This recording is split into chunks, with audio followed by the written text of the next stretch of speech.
Hi, friends. I know, what the fuck is this? It's 9 a.m. and Kit's fucking live.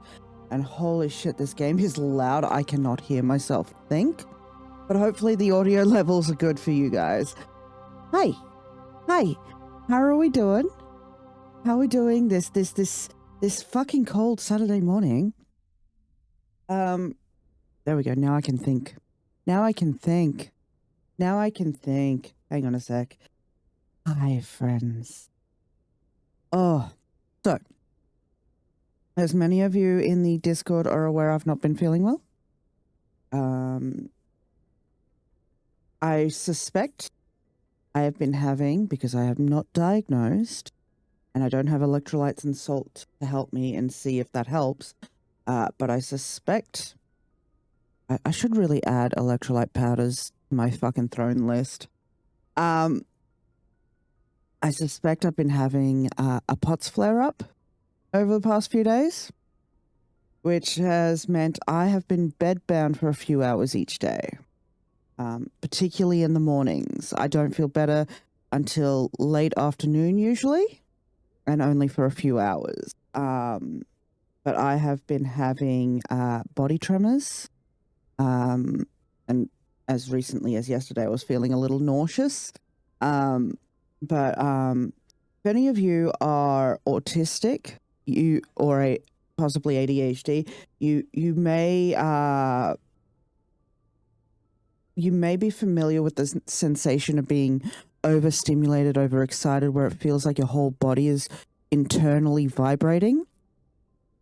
It's not the flu, no. You may be familiar with that feeling of internally vibrating. This is that, but turned up a little. Like it's only just barely visible in my body shaking. And it doesn't feel good. It feels bad. It's a bad sensation. It's not the ooh, I'm excited jitteries. It's the this makes my body feel gross. This makes me feel disgusting kind of fucking tremors. So it's not a pleasant sensation.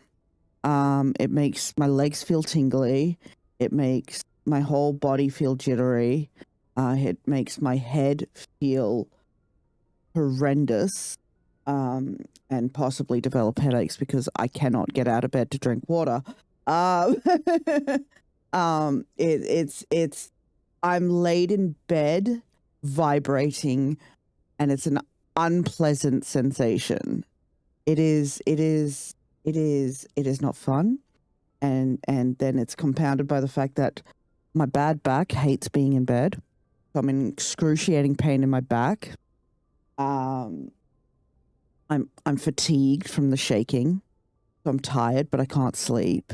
It's been made. I think it has gotten this bad because for weeks now, and I mean like 3 weeks before this started happening at least. I've been getting 3 or 4 hours at max sleep a night, and it's always been terrible fucking sleep, and that has worsened my symptoms. And this is not helping me sleep. This is not helping me sleep. So I'm stuck at a crossroads where I can try full 7 hours. Oh, I'm so jealous. I'm so jealous. I once again woke up and it was dark. I didn't check the time this morning when I woke up. I just tried to sleep some more. But I've been waking up about anywhere between 4:30 and 6, usually around 4:30 in the morning. Night before last, I woke up at 3 a.m. 3 a.m. 3 a.m.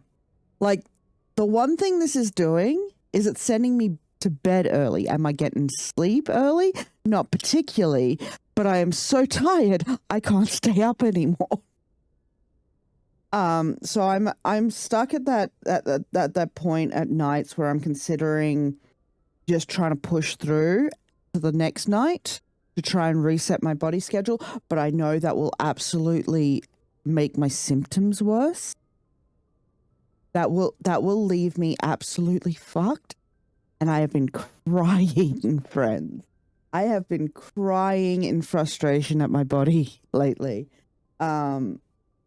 But yeah, like the dizzy spells, the shaking, the nausea, it's unpleasant. Last night I had I don't know if many of you are familiar with this sensation, but it felt like I was sleeping in a hammock on a rocky ship. Trying to go to sleep last night, it was not fun. It was not fun. That was on top of already having the body jitters and feeling nauseous. My body decided, oh, we're on the ocean now. We're on the ocean. And it was, it made me almost throw up in my bed. It was not pleasant. So I wasn't sure I was going to stream today. So I'm taking the bull by the horns right now because I'm feeling decent-ish to start stream as early as possible because I feel good right now. Quote unquote good. Good for me is still bad, but it's not so bad I'm laid up in bed bad. So we will see how far we go. I promise I will not push myself too hard. The other night, but I'm attributing that to the fever, probably, yeah. So yeah, I need to talk to my GP about getting tested for POTS. I really do. I really fucking do. Because it's only getting worse. It's only getting worse. I'm kind of hopeful that when I do go see my GP, because I've been fucking laid up, so I haven't made an appointment yet, to get the heart monitor set up. So I got to do a 24-hour heart monitor. I'm hoping that shows signs that I need to be tested for POTS. I'm kind of hoping that gets the ball rolling. Mind you, POTS is less a heart condition and more a neurological condition. It just shows in rapid heartbeats sometimes and blood pressure drops. My mum just bought me toast and tea. Oh, fuck yeah. Love you, Mum. But, yeah. I managed to make it to the shops yesterday for TP and meds. But then I got home and realized that Puns had finished the bread. So now we need bread. So now we need bread. But it is what it is. So hopefully there will be a shop trip after stream, either myself or Puns. If I'm not feeling up to it, I'll send Puns. But yeah, no, easy time. We see how much Mass Effect we can get through. I'm still waiting for my fully signed lease back. So they sent it unsigned. I signed it and sent it back to them, and they still have not sent it back with their signature, which is pissing me off. I would just like this certainty to be done with. But yeah, when the new lease comes into effect, I need to top up the bond by nearly $400. So that's fun. That's fun. So not only is the rent going to be more than I actually receive in income, I also have to find $400. Thanks to a very generous friend upping their Ko-fi tier. I got the first payment of that recently, so I've already put that aside to put towards the bond. So we're about halfway to what we need for the bond. But yeah, it's a time. It's a time. Yeah, somebody please after stream remind me to go if I have the spoons because the brain fog has been terrible. But or if you want to suggest to me some decent electrolyte powders on Amazon, I got to go shopping on Amazon to add electrolyte powders to my throne wish list because I think those will fucking help with these fucking flare-ups. But yeah, it's a time until this fucking wave of bullshit goes, streams will be a little more sporadic in when they are timed. I might do them earlier than usual. I might not do them at all, so you'll have to keep an eye on Discord. I will try and keep the Ghibli nights going. I will talk to Jerish about making sure that happens. Because that's tomorrow night. Earwig and the Witch. Because we didn't do it last week. Because it was fucked. I hate this. I hate being this unreliable. But yeah, Ghibli night tomorrow night. Monday stream. If I'm able to, we will finish Tavern Talk. Wednesday, if I'm able to, we will do Stardew Valley. But it's just it's all dependent, really, because just talking right now is making me feel bleh. Talking right now is making me feel blur. There might be a lot more co-working streams in the future where I can just lie in bed and watch you guys. But yeah. Other than that, shit's all right. We have one more appointment for puns next month. And then hopefully we'll hear back about an appointment to get the results from these appointments. I still need to sort out the heart monitor so we can do Dredge stream. It's September at the end of this month. So, like, usually it starts around the 28th, 29th. So, save your pennies for your favorite streamers. You will get discounts on subs soon.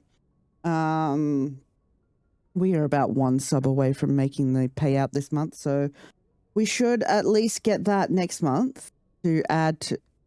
I vote to rename it September. So, we should at least get that to be able to put onto the electricity bill, because for the first time in my adult life, I have had debt collectors called on me for 150 odd bucks. Only one sub away from payout, yes. Like $1 away, and a sub is like $2.60. But where was I? Brain. Yeah, the Twitch payout will go towards the electricity bill to pay that down. So usually the Twitch payout is about 70 to 80 bucks. So about 50 of that goes onto the electricity bill. We are currently at $900 owed to the electricity company, and they have called the debtors on me for 150 odd.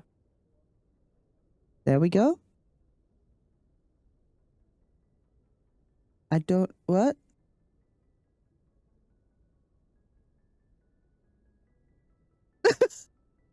You might need to actually share it for it to show. But thank you, JR. But yeah, no, Brain. It's fucking weird. I don't know. Twitch is fucking weird, bro. Twitch be twitching, bro. Did the thing tick up? I can't fucking see. The sun is in my eyes. I cannot see. If the stream thing ticked up, it's whatever. Yeah, no, yeah, $150 debt. $150 debtors. I made it to 40 before I had debtors called on me. I think that's a win. I think that's a fucking win.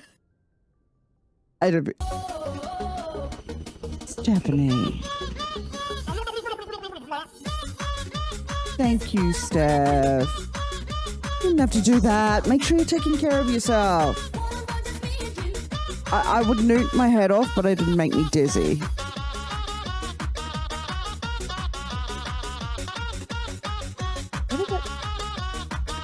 Oh, my foot is asleep. My foot is asleep.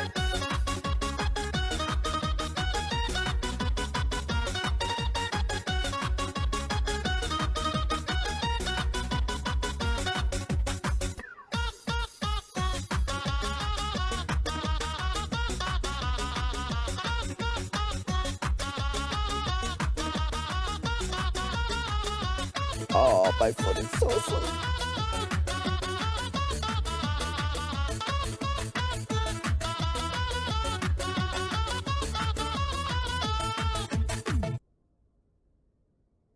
Might be worth asking if you can get your salts tested. Yeah. So yeah. Definitely talking to my doctor about Owen the Pots route. But yeah, I've lost my whole below my knee entirety of it is asleep right now, so I'm just slamming it on the ground to wake it up. Oh my God, it's so bad. Thank you so much. Please make sure you're taking care of yourselves. I will. I stutter. I will use that for a little bit of food and put the rest towards the electricity bill. So thank you very much. Oh my God. Oh my God. Yes. Food. Look. The fridge is looking mighty bare right now. So I think I might get some veg and some meat when I go get some bread. But yeah. I say that as I chose a 4-pack of Monster yesterday at the shops. Look, sometimes you gotta treat yourself. And it was $9.90 for a 4-pack. And considering how fucking tired I've been lately, I kinda need these. But yeah, no, yeah, the Monster is definitely the answer to my feeling bad. Definitely a good thing to drink fizzy drinks if I have POTS. Did you know that also is a trigger for POTS? Fuck my life.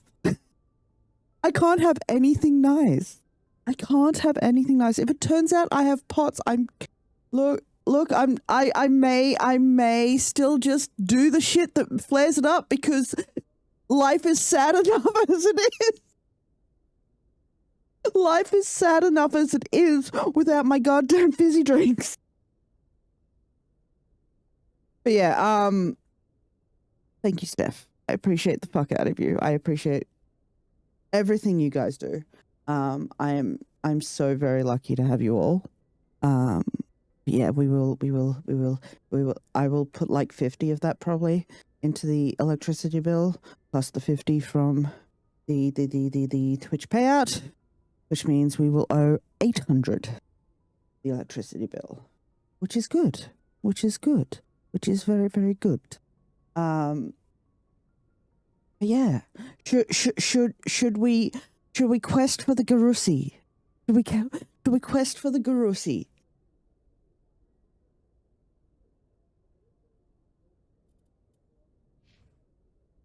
All right, what were we doing again? We were going to talk to the doctor, I think. Glad to see you're okay, Commander. Hi, you whiny little incel bitch. Commander, I'm glad to see you're okay. Losing Jenkins was hard on the crew and... Not like you're spending money on luxuries and get debt collectors are like, no, we must go after this person. For real. It's like, cool, you want money from me? Cool. Let me lay out what my finances are right now. Right now I get $500 a week. 460 of that is towards rent. I then have to pay for the internet, the phone, my meds, and food before I pay for electricity. Where am I doing that, buddy? Oh, bonus.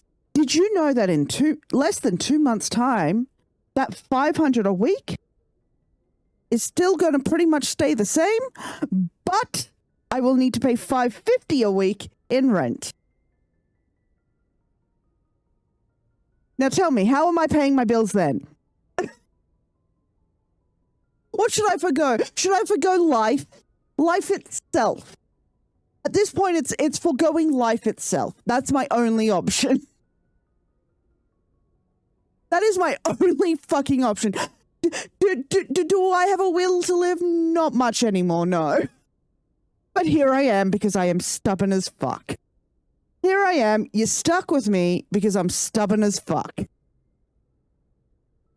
Like, what would you like me to do? I can't do much. And if I go homeless, I won't have an income because I won't have a set address and I won't have internet to fucking report my lack of fucking work to Centrelink. So, what would you like me to do?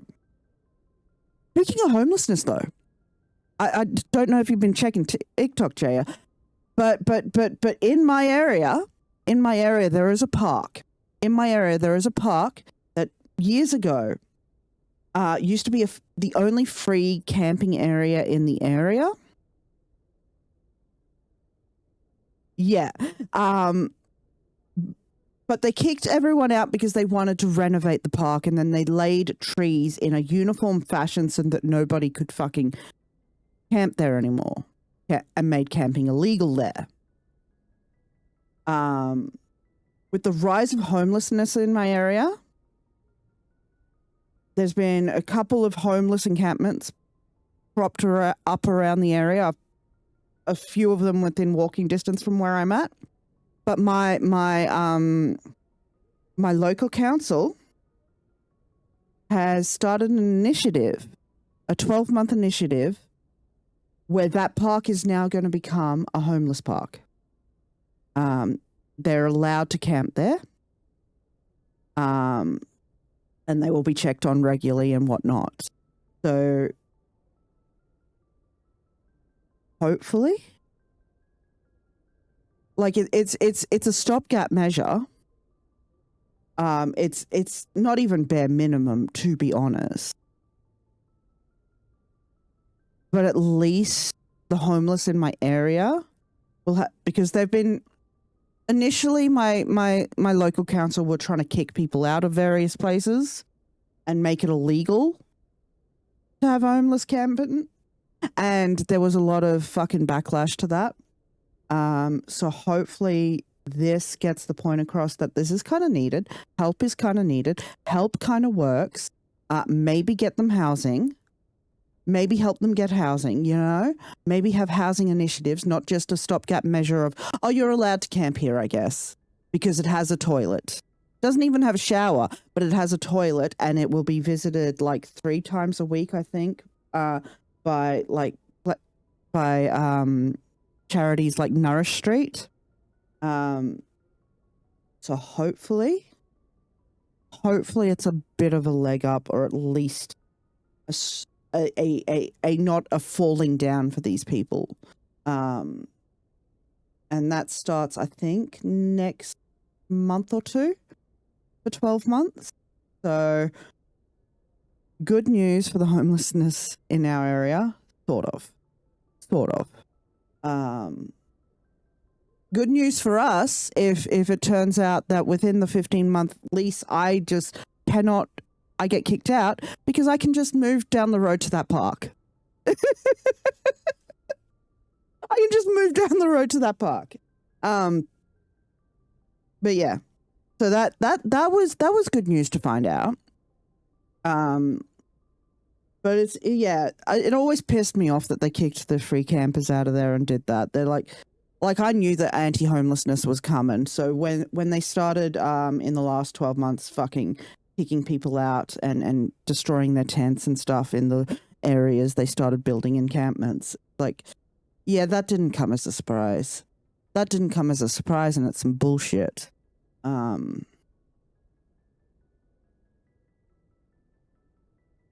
Okay, so full transparency on the prospective saving account for Melbourne.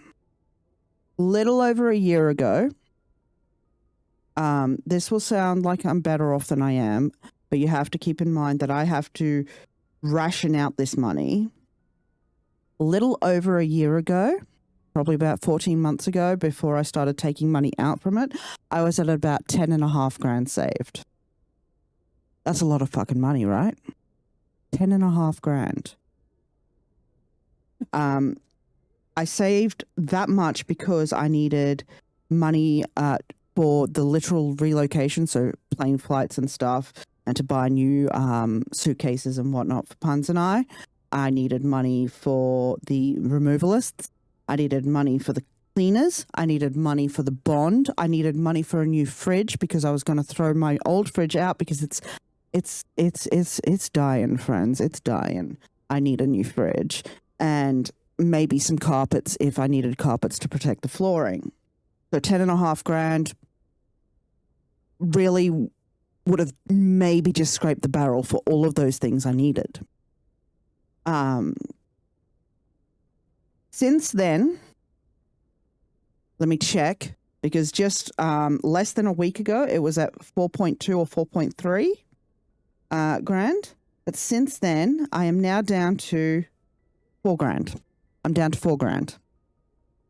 So $6,500 in 13, 14 months gone. Of that $4,000, I've got to pay off the electricity bill, so the $800. So we're already down to nearly $3,000. So that $3,000 will be gone by the end of the year. I don't see it lasting past December, maybe January if I make it really stretch.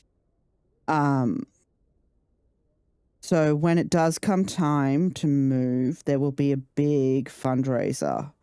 I will have to come up with goals and whatnot and do all that.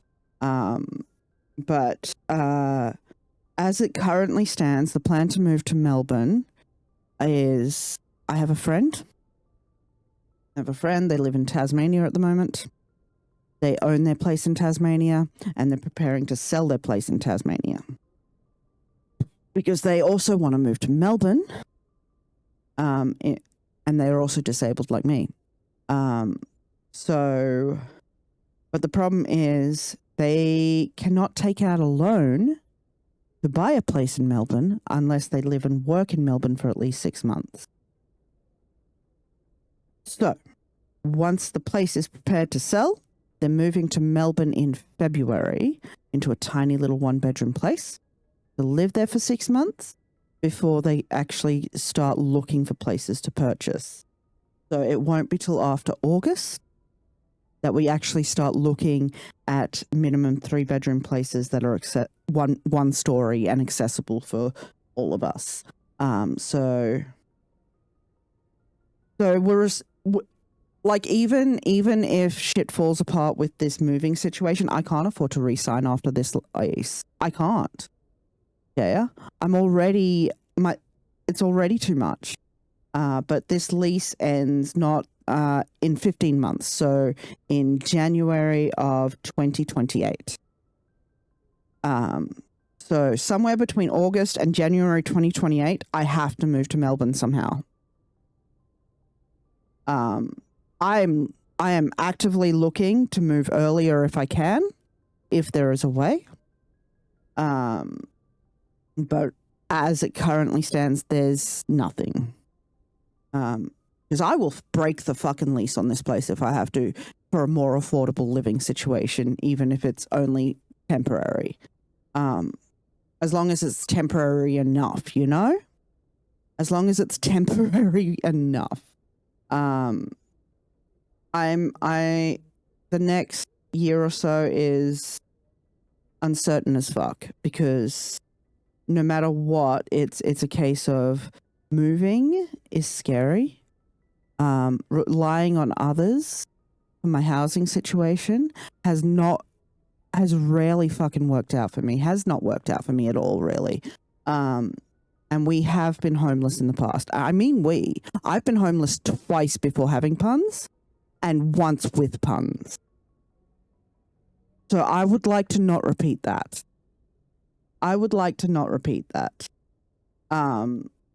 But yeah, so Melbourne moving won't happen till at least August. So we have to just knuckle down. And post December, January, I will have no savings left. And so it'll be even fucking harder. So all of next year will be a very, very rough time for me. I'm just hopeful that when I do get the signed lease back, and I update my rent with Centrelink, they up my rental assistance by a significant amount. Because the fuck-ass system fucked me over last time. Instead of giving me more money when my rent went up. It took 55 a fortnight, and I lost money. Hans is eligible but unwilling. That's a whole nother. I'm not going to force them onto welfare payments and to run through that welfare policing. I could get carers for them again because it ran out when they were 16, but I would need to see specialists and get them re-diagnosed, which is money we don't have. So I could get 100 or 2 extra a fortnight for carers, but I'd need like $1,000 or $2,000 to get them re-diagnosed as autistic. Fun times, right? It's a whole mess. It's a whole fucking mess. So we do what we can on job seeker and rent assistance. And we just make it work as much as we can. But yeah, it's going to be a rough time next year, particularly. Like I'm already exhausted from the stress of the past year, so I don't know how I'm going to survive next year. But I'm that's too far in the future for me. That's too far in the future right now for me. Right now, it's one day at a time. It's one foot in front of the other. It's just not giving up on the day. And that's the only way I'm going to get through this. Is not giving up on the day. But yeah, I have look.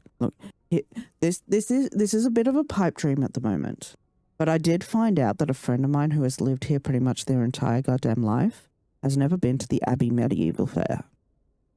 They've never been to the Abbey Medieval Festival. So I've said I'm taking them next year. And then I looked at the ticket prices because I haven't gone to the Abbey Medieval Festival in years. Tell me why. An adult ticket now is $75 fucking dollars and concession is $60.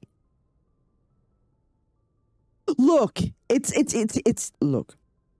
That's why I mention it, because it happens in July. It's my birthday wish. It's my birthday wish to take my friend to the Abbey Medieval Festival.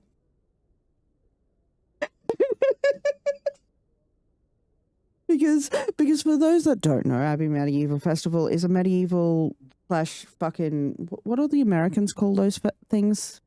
Fucking Ren Fair that happens in like the second week of July, usually second weekend of July, middle of fucking winter. So good times, joust, all that bonus fun. Flu Central. Yeah. Look, I think last time we went was pre-COVID.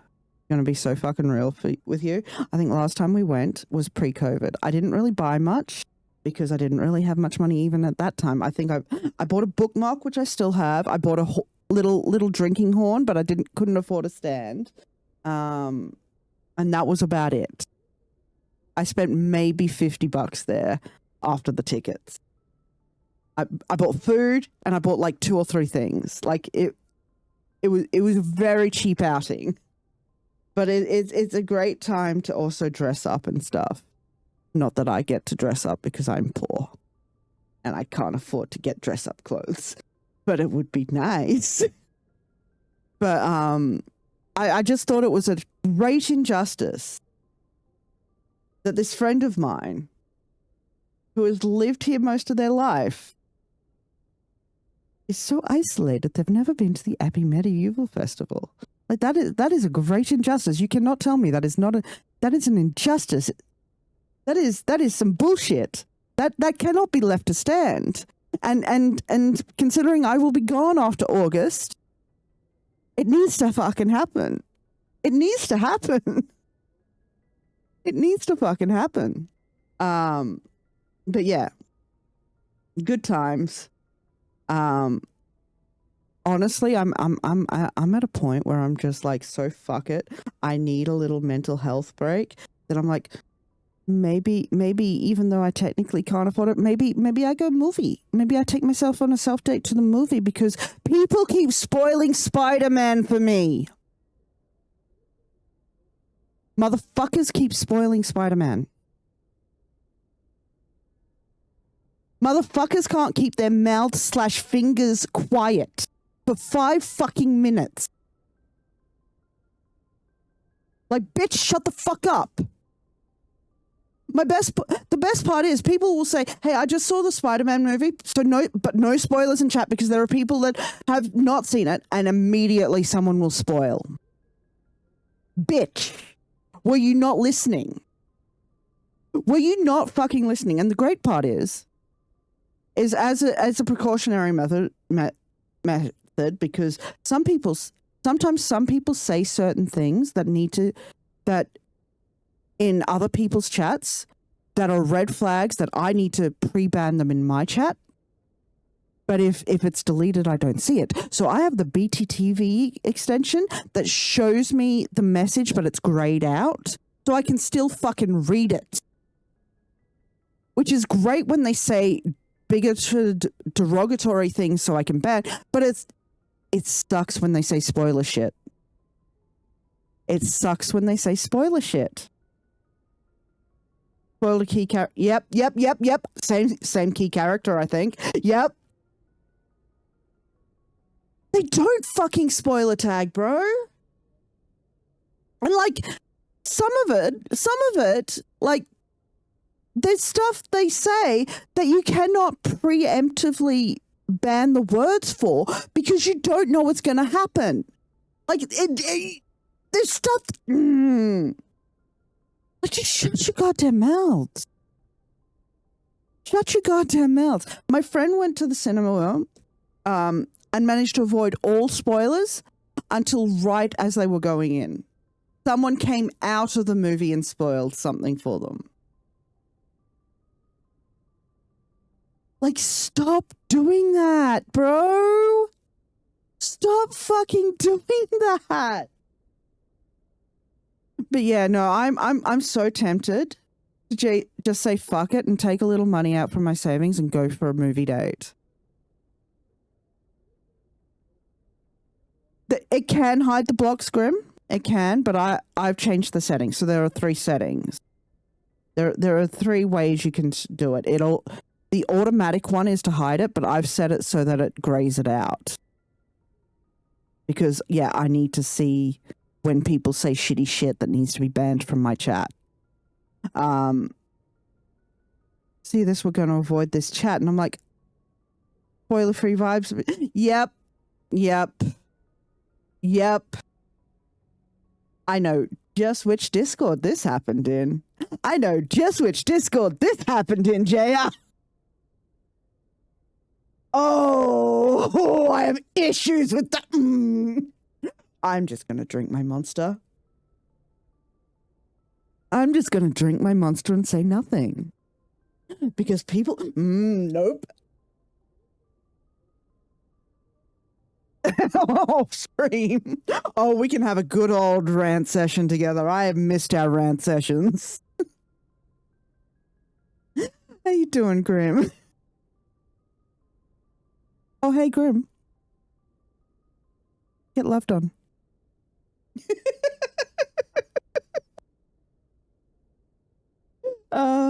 But yeah, no, it's a time.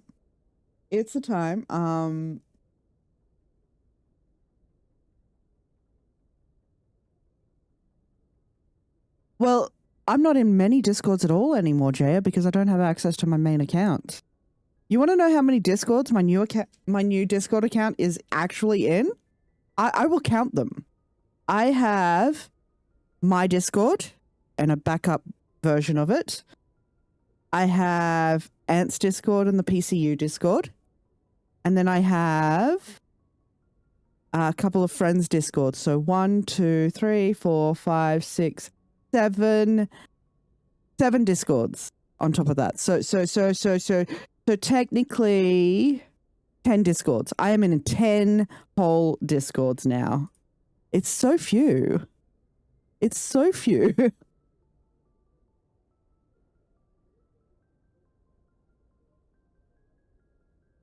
Love you, Grim. But yeah, no, yeah. I'm at that point where like I miss going on single movie dates, but the fucking price of tickets is insane. The price of movie tickets is fucking mental. So I have to wait till it's available on a streaming service, which means I have to fucking do the dance for like 2 months, sometimes 3, of avoiding spoilers. And with MCU movies particularly, people don't fucking give a shit.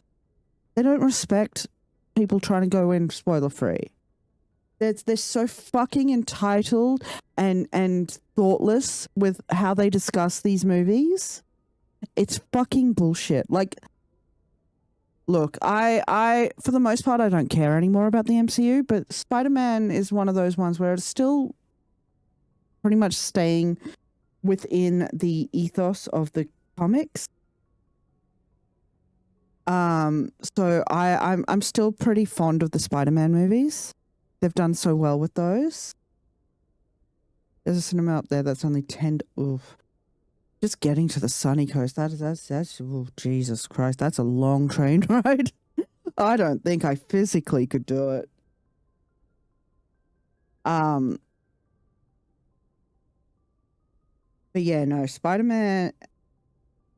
I have opinions on the MCU, as we all well know. Thankfully, don't get too many spoils, but glad it gets faster to streaming. Yeah.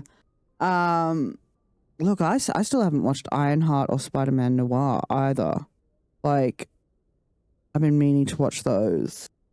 For the most part, I missed Ironheart. Spoilers are easy to miss because people are racist and misogynistic and don't give a shit about her. Hi, Luke. But yeah, Spider-Man Noir is one of those ones that's a little harder to find copies of because of the way they released it. Spider-Man Noir was released on Prime and has 2 or 3 ways you can watch it. You can watch it in black and white or in color. But unfortunately, the only and I would like to watch it in black and white as intended. But unfortunately, the only copy of Spider-Man Noir I can find free, because I don't have Amazon Prime, is in color. It's in color. And I want to watch it in black and white. So I might have to see if any of my friends have Prime and I can log into their Prime account at some point.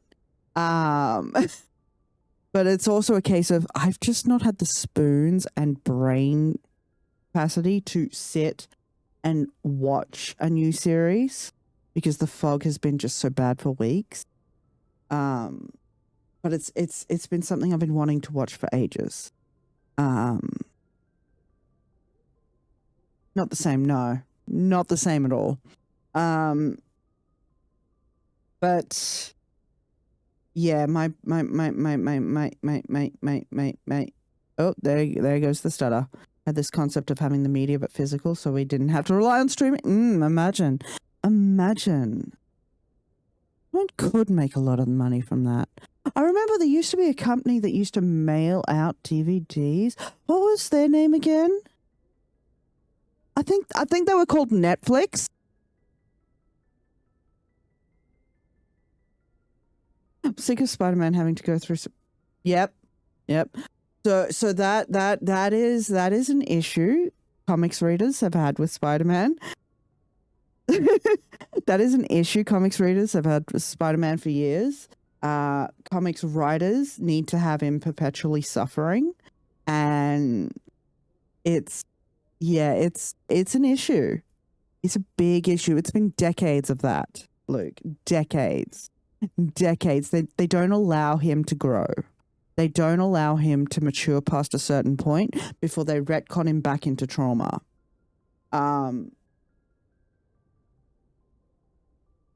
Which is kind of why there's a new comic relatively new comic where there's an adult Peter Parker that never got his powers until very, very late. So he's married to MJ. He has 2 kids. It's a whole interesting thing. And there was another comic where it was very interesting until they retconned him and gave him more trauma again, where he had his own company that rivaled Parker Industries. And Spider-Man was his quote-unquote bodyguard.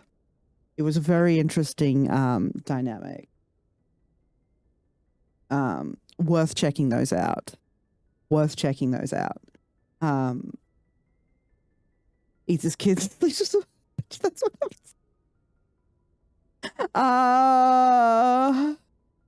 check it out for yourself, Luke. You'll see. But Venom right now is attached to Mary Jane in the comics. And that's an interesting stuff. Venom has had a lot of what's the word? Hosts. I wish I could. No. Let your freak flag fly, Jaya. Let your freak flag fly. Did you know that canonically, Venom is up Eddie's ass?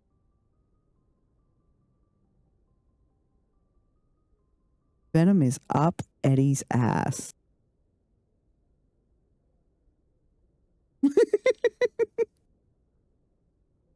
Oh, I love my gay dads. And they are dads. They had a child together. A symbiote cat. But hey, Eddie birthed that thing. Eddie was pregnant and birthed that thing. But yes, no, Grim, you didn't know? Eddie was pregnante, yes.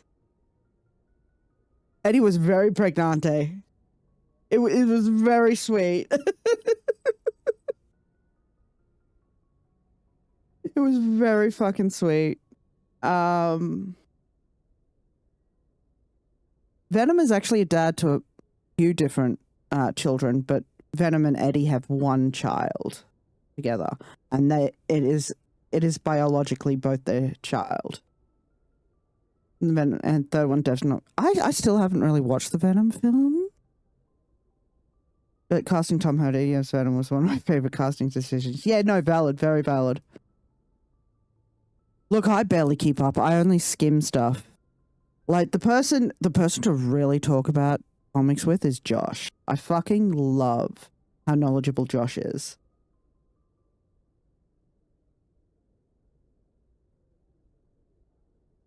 His head and Venom up there, fucking hell. I still love that there's a whole set of comic panels of Venom and Eddie fucking. Look it up. There's a set of comic panels in the actual comics. This isn't fan comics. This is comics of Eddie and Venom fucking.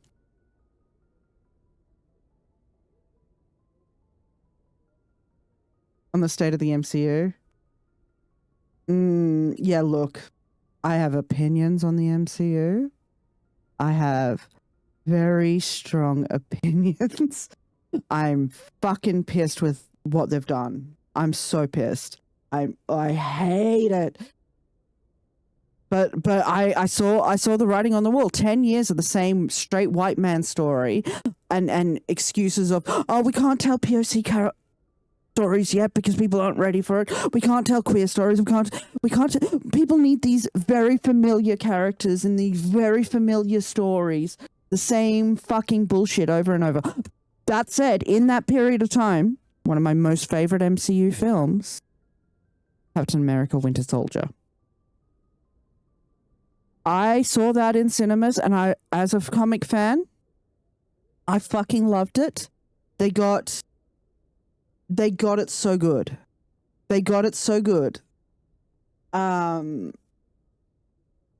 Because yeah, that was a good fucking movie. That was one of the best MCU films to date.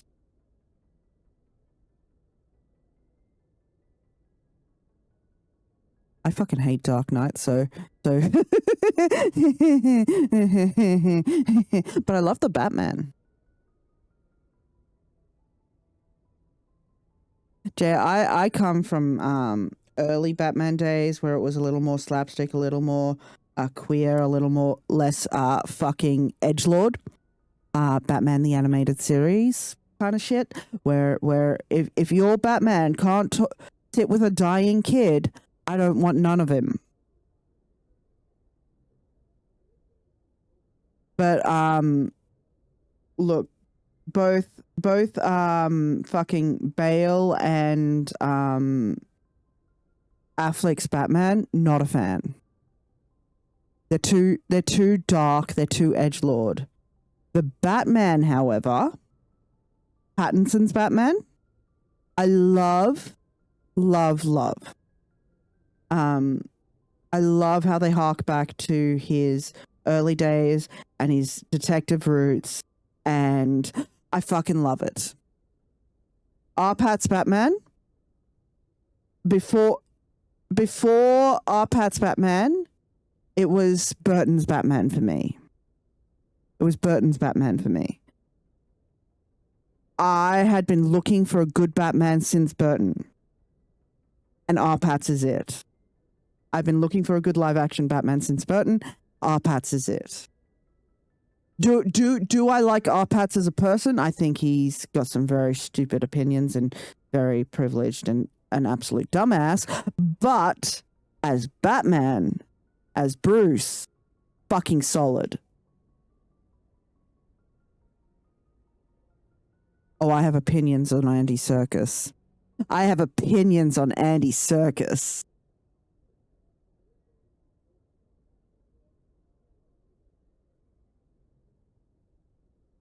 No. Dark Knight was the one with Heath, wasn't it? I loved Heath Ledger's Joker. I fucking hate the Joker. I loved Heath Ledger's Joker. I have opinions on Nolan too, by the way. I fucking hate Christopher Nolan. We're really on the I fucking hate train. JR. Nolan can't write women for shit. Women are set dressings to that fucker. I fucking hate Christopher Nolan. I fucking hate Christopher Nolan. He's over fucking glazed to shit.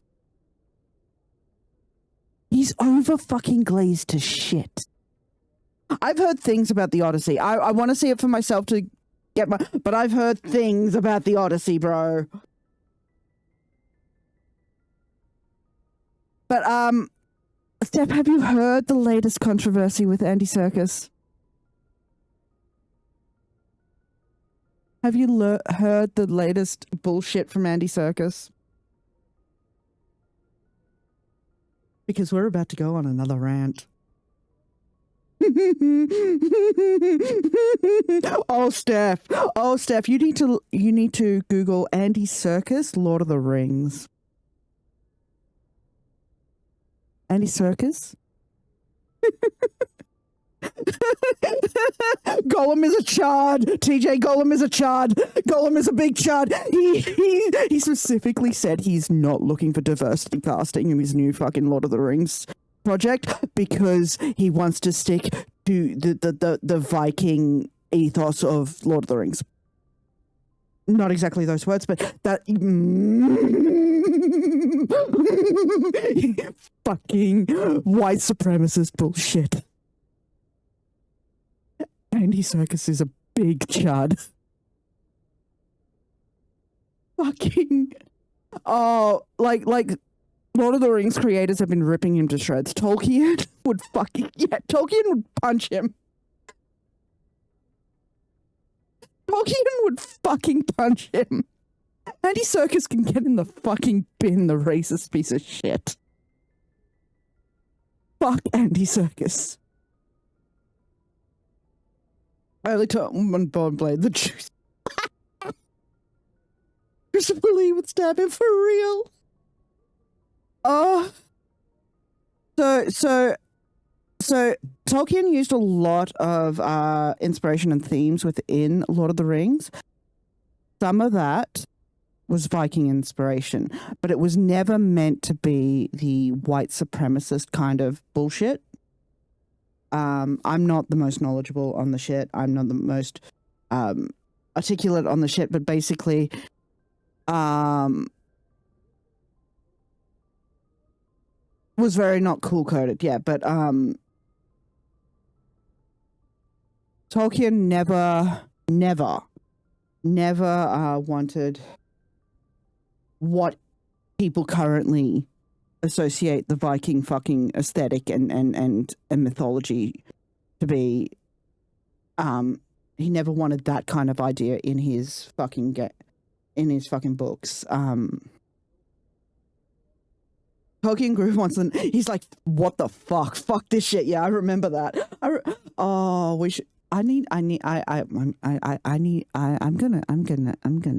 gonna find articles and I'm gonna throw them in the Discord at some point. And I'm going, there's gonna be Tolkien would fucking hate Serkis. Tolkien would hate Serkis.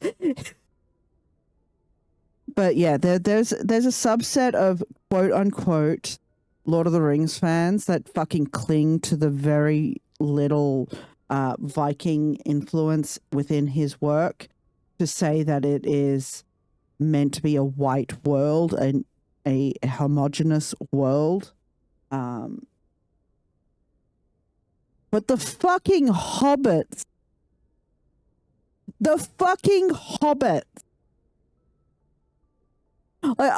like they say the hobbits are anti-visitors and whatnot, so that makes them white. But bro, have you seen the Harfoots? Like, Tolkien himself describes the hobbits in many shades. There is all kinds of skin color within the hobbits. But yeah, no, Serkis is a fucking loser. Serkis is a fucking loser. I would happily punch that guy. But then I, as a South African immigrant, am very passionate about being anti-racist. Because we have our own fucking problems with racism. And the Numeronians having airships and guns, yeah. But yeah, I for those, law drop for those that don't know, I was born in Cape Town, South Africa. I moved to Australia when I was 4. So that was in 1990. And Nelson Mandela wasn't officially released finally and properly from prison till 1991. 1991. So I moved to Australia in 1990. My original South African birth certificate was a full A4 size piece of paper. My replacement birth certificate was 2/3 the size, because you want to know what they took out of that birth certificate? On each member on the birth certificate, each parent and the child, they had a thing called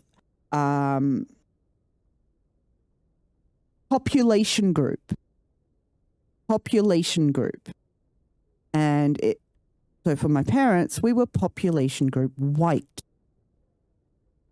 Oh, don't get me started on Charlize Theron. She's always been a racist Afrikaner.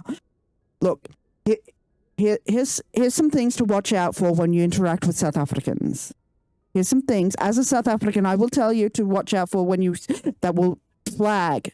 You need to flag when you talk to a South African. If they call themselves South African, they are less likely to be racist. If they call themselves Afrikaners, Afrikaners, Afrikaners, Afrikaners. They're racist.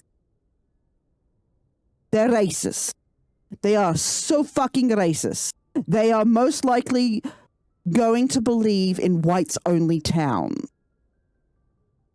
If you talk to someone and they say they are proudly Afrikaner, avoid the fuck out of them. If they love to talk in Afrikaans because people aren't meant to know what they're saying, as Charlize Theron has previously talked about in her interviews, where she's like, oh, I'm at the airport and I'm just talking to my mother in Afrikaans because it's our own secret language. They're racist. They're racist. They're motherfucking racist pieces of shit. He'll go Bob Catter on just suggesting his unresolved trauma. Yep. Oh my god. But yeah, no. If you talk to someone and they love to use Afrikaans as a secret language, or they call themselves proudly Afrikaner, avoid the shit out of them. Avoid the shit out of them. That is a racist piece of shit. Afrikaans is the official language. But there is a difference between speaking Afrikaans and being Afrikaner. People who are from South Africa will generally call themselves a South African. If they call themselves an Afrikaner, they have racialized ideas of how shit should work. Afrikaner is a group of people within South Africa who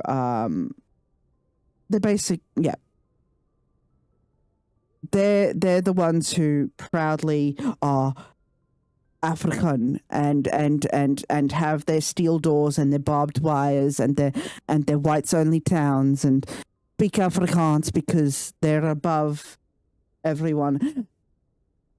It's a weird dichotomy, and it's something only South Africans really know well. It's one of those dog whistles. Calling themselves Afrikaner is a dog whistle. There are people who will call themselves Afrikaner who aren't racist, but majority of the time, if they call themselves Afrikaner, they are a racist piece of shit. But yeah, no. Most people from South Africa, if they are white and they call themselves Afrikaner, they are racist. If they are white and they call themselves South African, they will still probably hold racial ideas because we are white. But they are not Afrikaners. They are not Afrikaner level of racist. They are not whites only town level of racist. They're just your average white person. So they're not safe because they're white. I'm not safe. I'm white. But they are not a red flag entirely. They are open to learning and shit. They are open. They want to be good people generally. But yeah, it's less about being the South Africans. It's more about the people who call themselves Afrikaners. That is a red flag that you need to watch out of. Look, if a biracial kid calls themselves Afrikaner, that's different. I'm specifically talking about white people. White people from South Africa, they call themselves Afrikaner. Be careful. Note that as a red flag and watch for microaggressions. Do not let them teach you Afrikaans because they might teach you something bad. Birth certificate back then. If you were a biracial kid, if you were white and a different race, which was illegal, you were listed as your other race. So there were different classes. I can't remember what the classes for each POC were, but basically you would have been put in one of those POC classes. But yeah, no, because it was illegal for the classes to mix. That's why, if you talk, what's that fucking comedian from South Africa's name that does the late night show? Fucking, what's his name? He's biracial. Trevor Noah, yeah. His parents, he talks about how his parents had to walk on different sides of the road and shit because their relationship was illegal.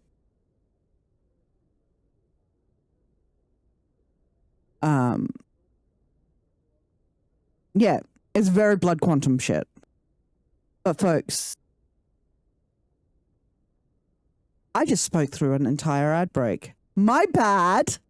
I thought it was coming. No, I spoke through it. I'm sorry, friends. But yeah, no, blood quantum is definitely a thing Afrikaners would back. Like, oh my God. So when I moved to Australia, I was just shy of 4 years old.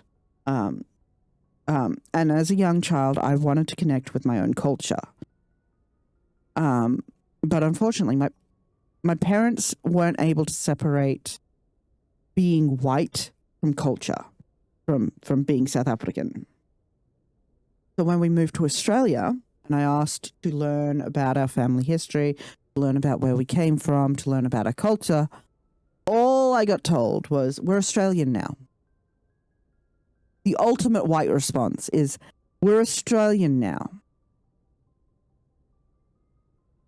No culture, just white.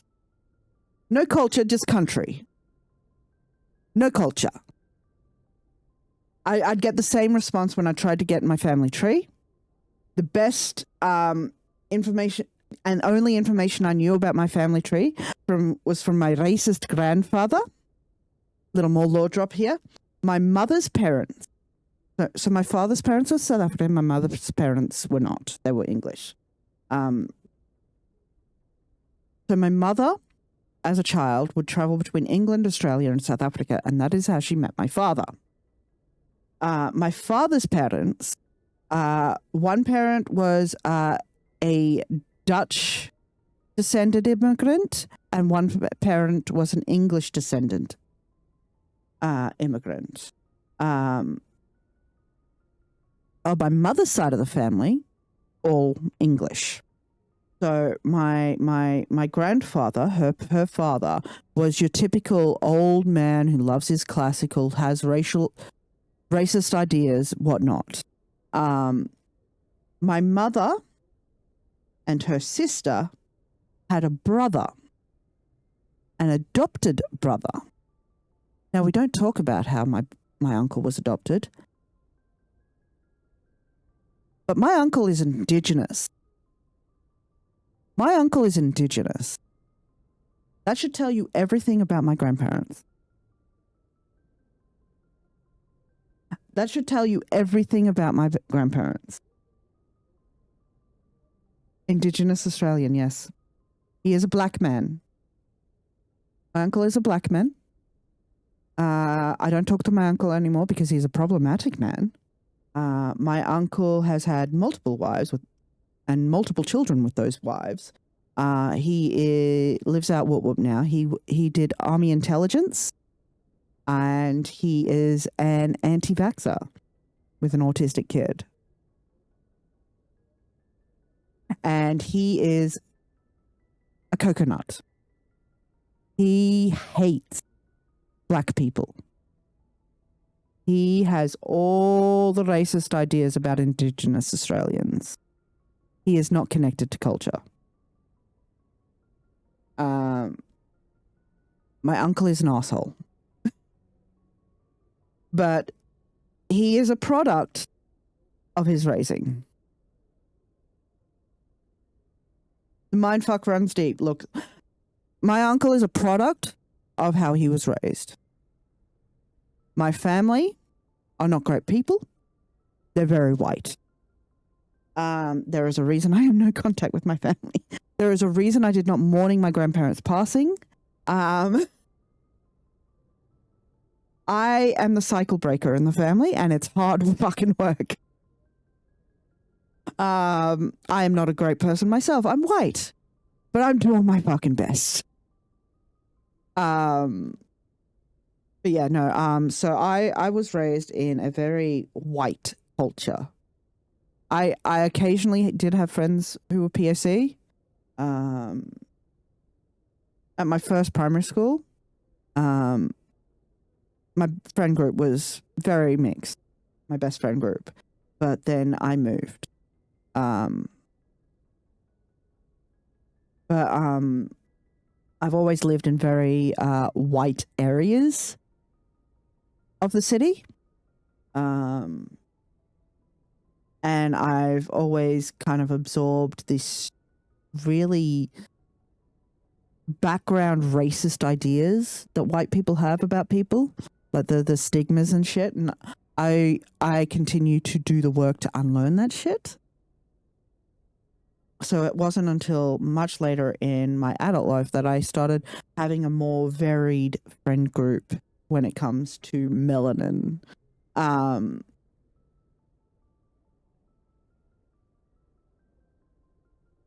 yeah, no, it's a time. I'm a product of my family too. But I refuse to let that be the way it is. So if I ever say anything to my POC friends, if you are listening out there, if I ever say anything bullshit, you already know this, but I will remind you. Call me the fuck out. Please. Call me the fuck out. Because I recognize, as a white person, I am privileged and I hold racist ideas that I may, and biases that I may not know I hold. So call me the fuck out, please.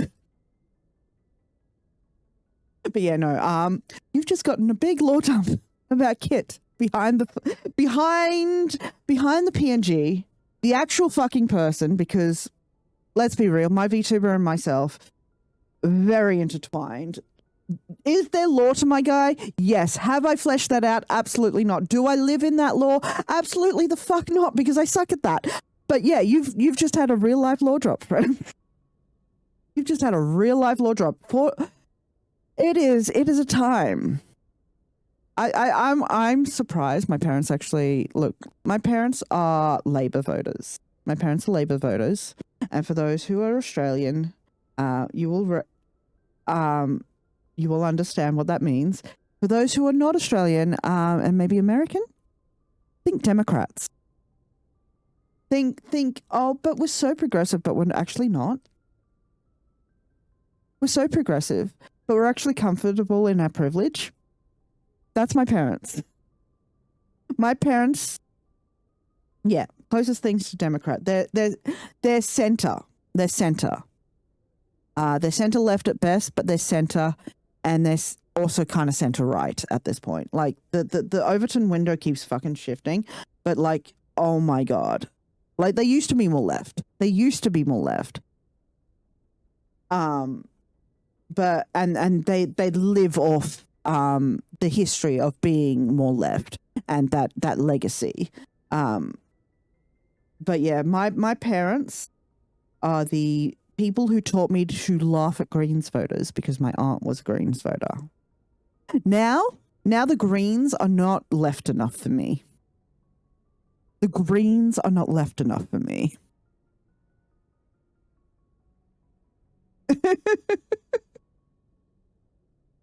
The Greens are left, and I would much prefer they were one of the big two parties. They're left enough to, in my opinion, that we need to go. But personally, in my own politics, I'm further left. I'm further left than the Greens.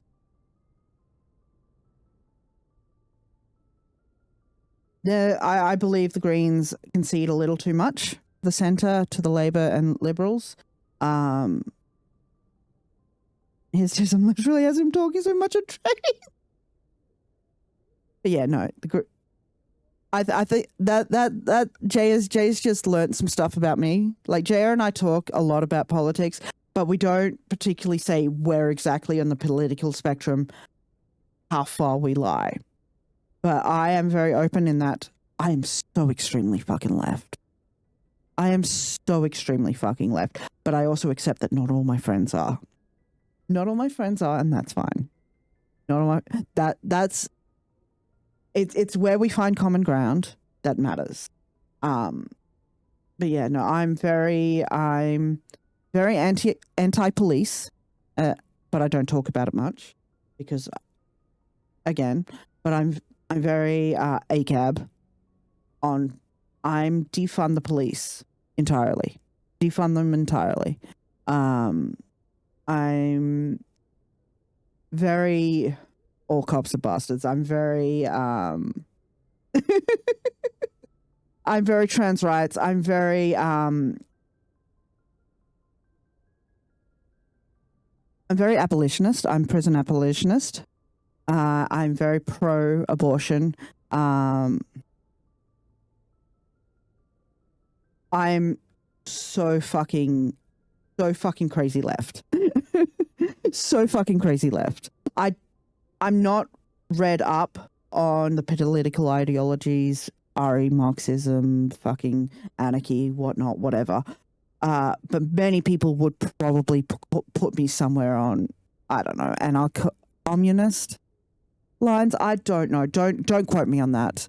Someone else who knows me better and my beliefs would be and knows all the theory and whatnot would be able to. But yeah, it's too central. Yes. Well, here's the thing: Luigi Mangione is not left. He's not. He did something because he is a centrist, but he chose an action and an extreme action because something finally affected him, and that's the problem with centrists. Yeah, no, you are nowhere near as left as me, Jaya, but I love you. I love you. And it's about common ground. And I know that you will at least hear me out on shit. I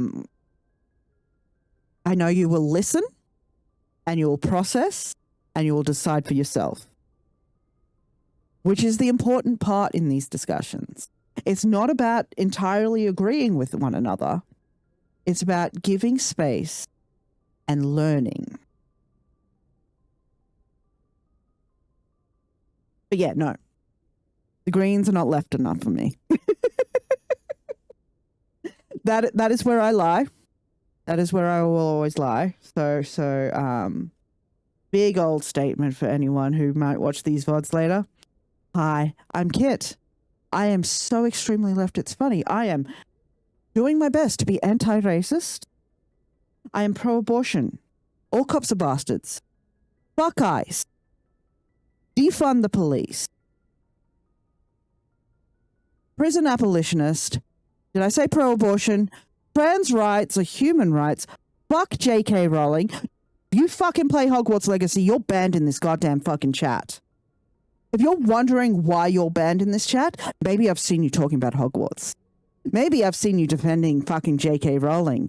Maybe I've seen you say something bullshit and privileged about that shit. Like, oh, she's only defending women's rights. Fuck you. Fuck you. Period.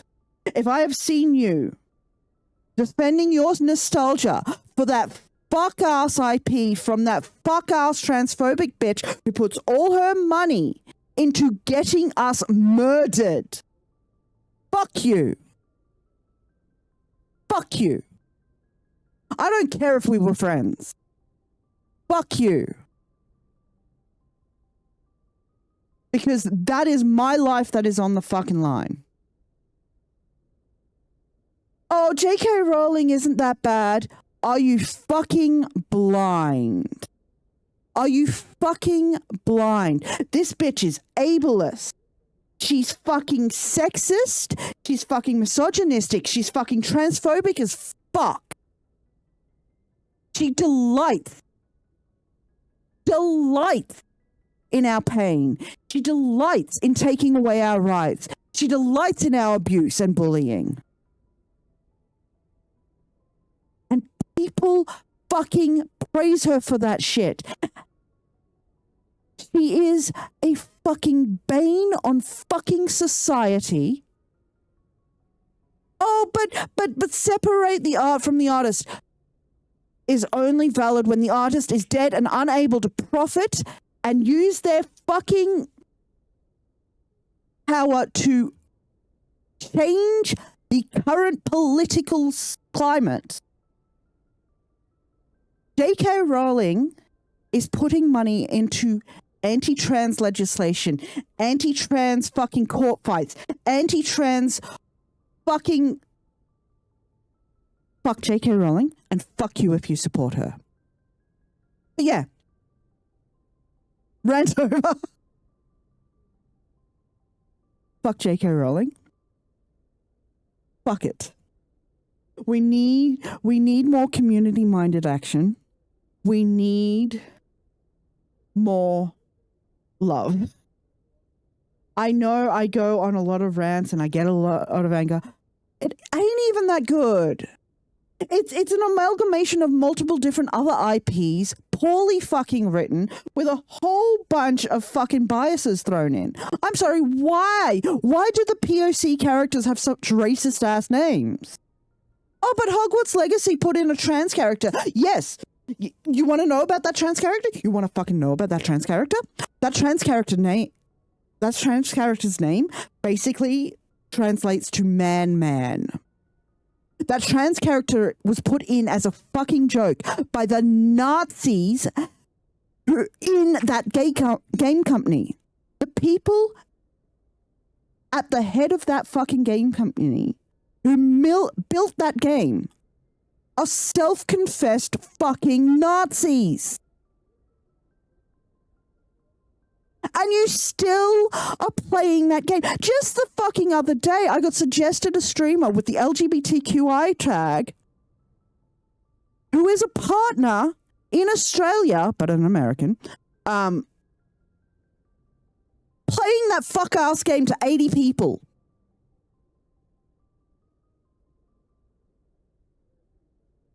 Fuck you.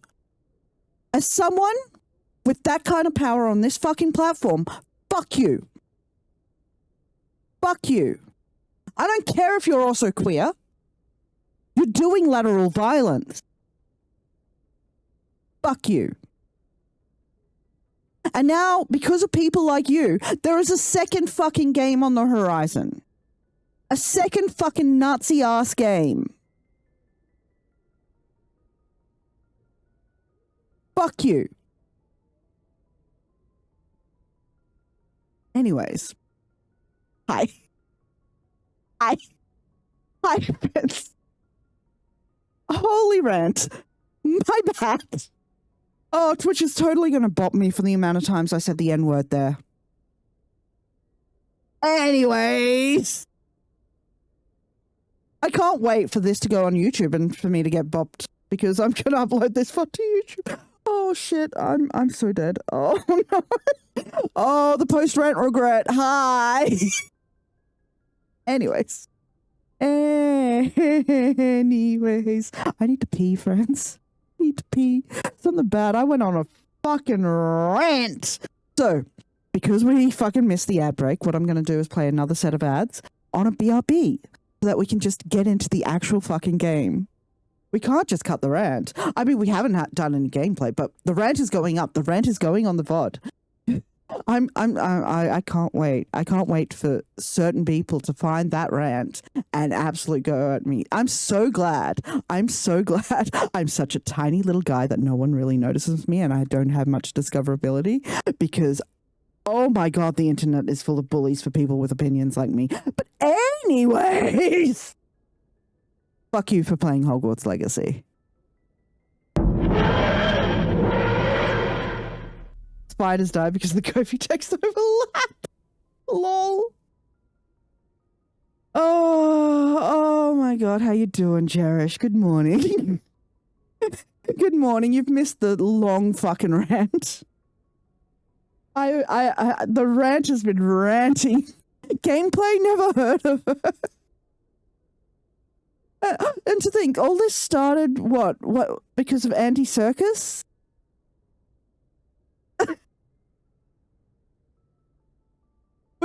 so much ground today. Just not new grounds. Get it? I'm so old. I'm so old. I'm so fucking old. Oh my god. I didn't even get them started on Captain America. Wait, no, this started because of fucking spoilers about Spider-Man, and then we started talking about fucking Lord of the Rings, so I started ranting about Anti-Circus, and then somehow Charlize Theron came up, so I started talking about the distinguishment between South Africans and Afrikaners. Oh my god.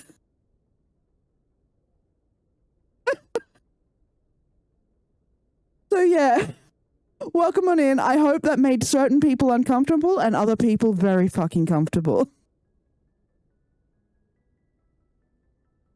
Oh my god. Oh.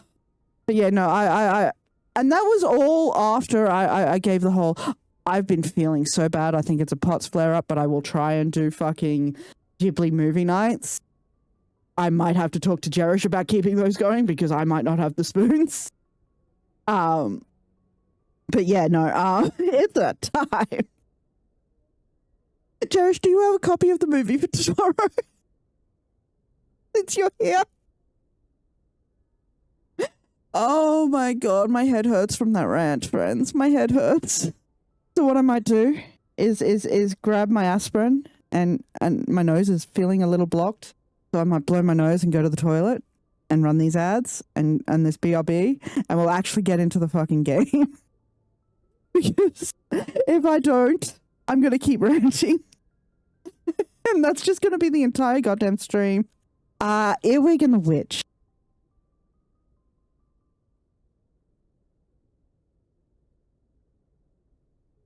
Spider-Man, Venom, best superhero movie. No, oh fuck Nolan.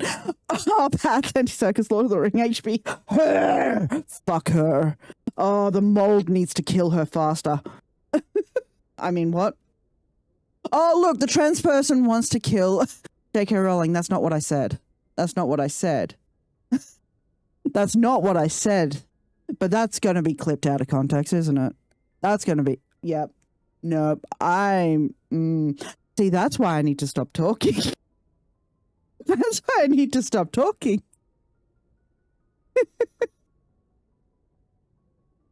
All right. Anyways. Ad break. BRB. You know the drill. Stretch, hydrate, go to the toilet, grab a snack, take your meds if you need to. I'm definitely going to take some aspirin and blow my nose and go to the toilet. So I will see you in a few minutes. Yeah, I fucking love that song, but hang on a sec. Hang on a sec. Yes. So Bailey just sent me a thing that reminds me. In my entire rant, and I didn't mention this, but it's in the tags and it's in my going live notifications, and also I've still got to make this a timed message. It's this. Fuck generative AI. Fuck generative AI. But Bailey just sent me a thing of little fuck AI froggy emotes. So I'm just grabbing those really fucking quickly. oh, hang on. I got to put in a price. Thank you. Fuck AI froggies. Gimme. But yeah, no. I've turned the AI off on this channel. Actually, I forgot to check before I started streaming if it's remained off. So let's do that, shall we? Go to Twitch. We go to fucking load the channel faster, please. Settings. We go to security and privacy. We scroll all the fucking way down. Yes, the button is still fucking off. Good. Fuck you, Twitch. Don't turn that back on. I'm paranoid that they'll turn that shit back on. All right, check out now. Give me my fuck AI froggies. All right. And now what we do is we go to our items. Right? We go to our items. And which froggy do we want? Oh, I wonder if Twitch will let me do the fuck AI one. I think I'll play it on the safe side after that rant and just get that that one. And we will download. And then we will go to fucking viewer rewards, emotes. And we have an open slot. We have an open slot. But what do I want to make? I think I kind of want to make it a free one. But I don't have an open slot on the free ones. Which one do we get rid of? Which one do we get? We got the hug on. Yes, no, oh my god, rip. Get rid of the oh my god, I guess. Remove from slot. And then I need to find that.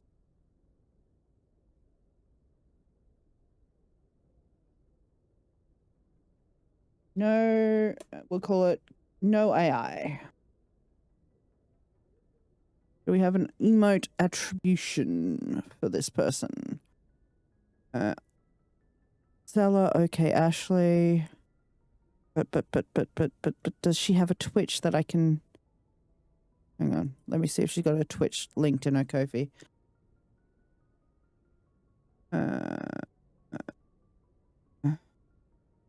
Girl, oh, why is this a mobile page? Let's see. I can spell. Let's see if she's got a Twitch. I think that might be her. Oh, there's a few people with that name. Oh, shit. Hang on a sec. Hang on. User, okay, Ashley. Learn to spell. Underscore? Let's have a look at that profile.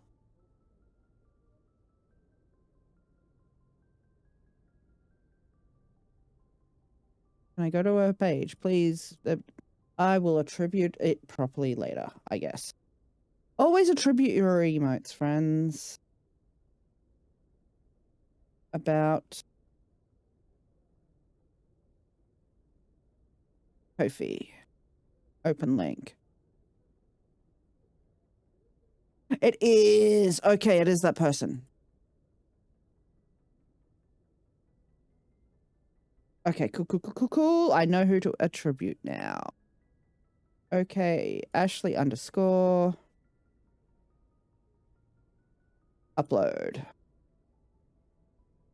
Alrighty. Being that it was an emote I got for free, you guys also get to use it for free. So hopefully that will be cleared pretty fucking quick.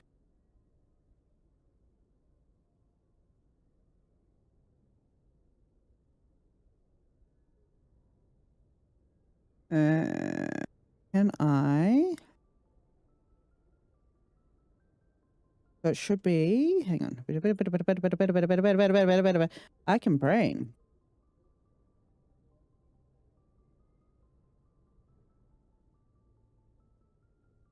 That's what it should be when it does the thing.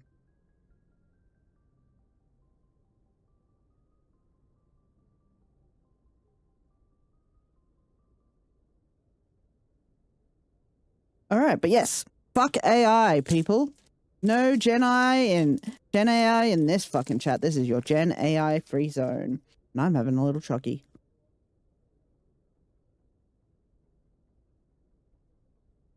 Oh, yucky. Oh, yucky. Please tell me it didn't get in between your toes, TJ. That's the worst feeling. But not in the same way. Hi, Bailey. Hi, Bailey. Let's see what I missed in chat while I was doing all that shit. Don't forget Charlize. Fly. I still haven't watched Oppenheimer. I just fucking hated his Batman, bro.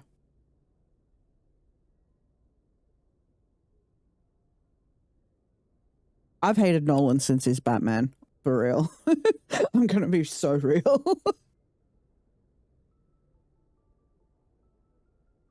Pro poor MSM MS Paint jobs, yes.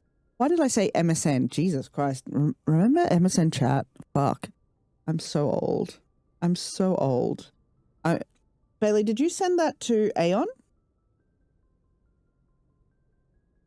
If not, I will send it to him.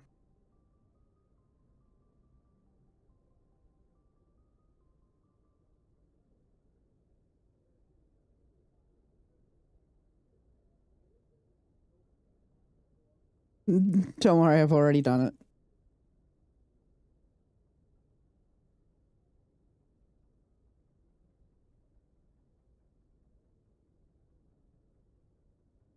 Many extra years. Steph, you ready for this? I lost my virginity to... I just lost my virginity to someone from MSN chat. I lost my virginity to someone from MSN chat. From the user chat rooms. In fact, they're kind of prominent on Twitter, but I don't talk about them because they're not a good person.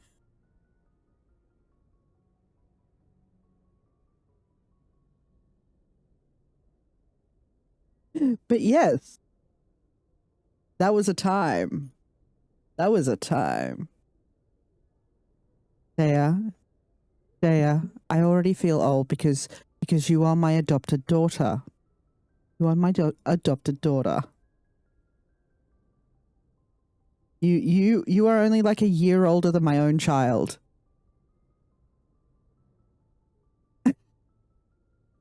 You are a baby. Oh, fuck. Remember MSN chat? Remember ICQ? Steph, perfect timing. Oh, Jesus. Oh, Jesus, I'm so old. I'm so old.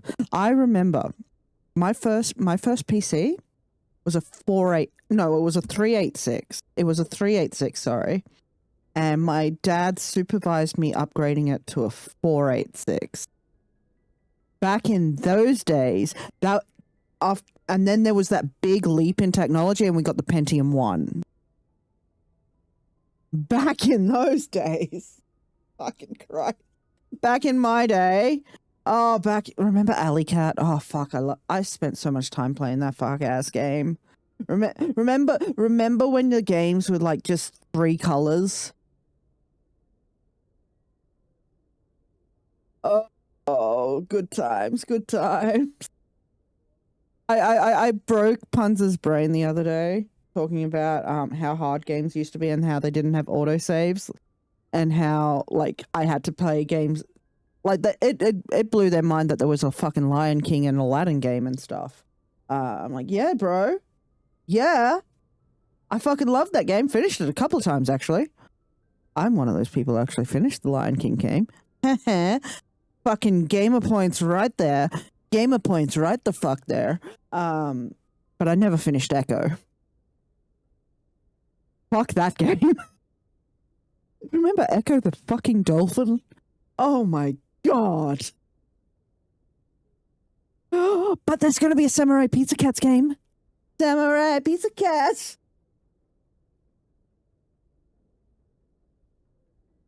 It was in Zell's chat last. Oh. Did you know? Did you know you can play the Lion King and Aladdin game? It's on Steam. I have it.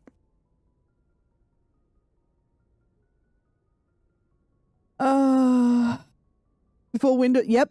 Remember DOS commands? I do. That was my old 386/486. We were running DOS commands. There was no Windows.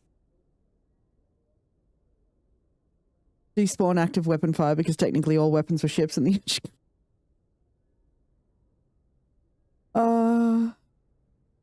unless it's on Mac. Oh, woof. Rough. Well, you'll just have to come visit and play it on my PC then.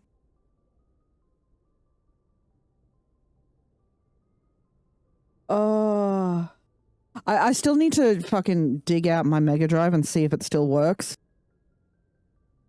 See if the cartridges are still good. I do have a few games. But all of the games I do have are not games I had when I was a kid. Like the games I had when I was a kid, but they're not the games I had when I was a kid. They're games I repurchased as an adult. Ding dong! Oh shit! All the children in chat are like, these fucking old people. These fucking old people. All the children, and it's Jaya.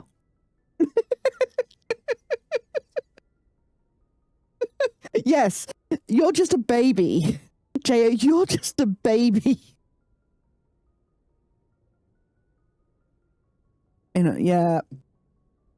We'll see. We'll see. It's probably something I'll get around to when I move to Melbourne. When I have someone to, like, keep me on track of doing it kind of shit. You know. Body doubling works. Body doubling works.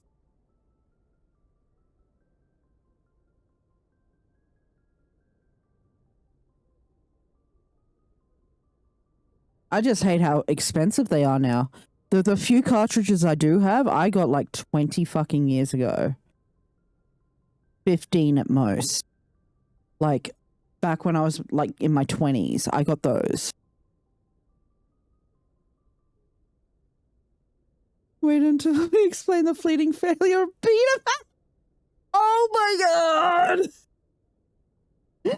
This is why fucking Blu-ray. I was so skeptical of Blu-ray.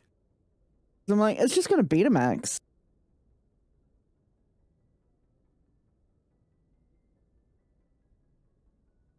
Oh my god, I'm so old. I'm so old.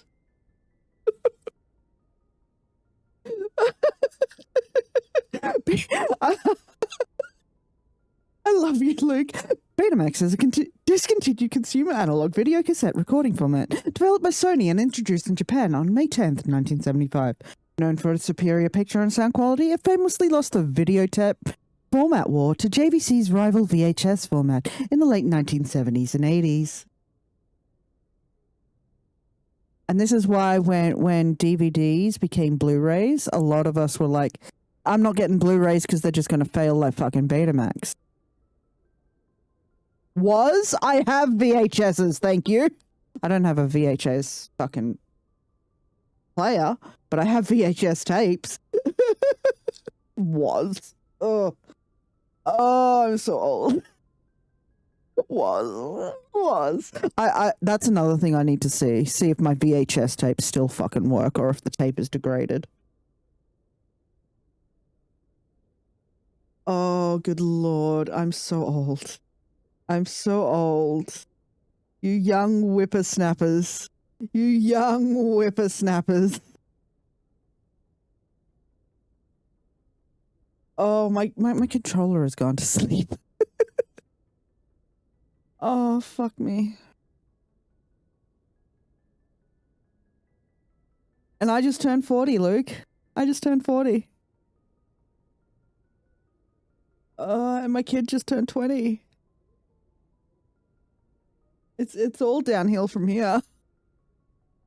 It's all downhill from here.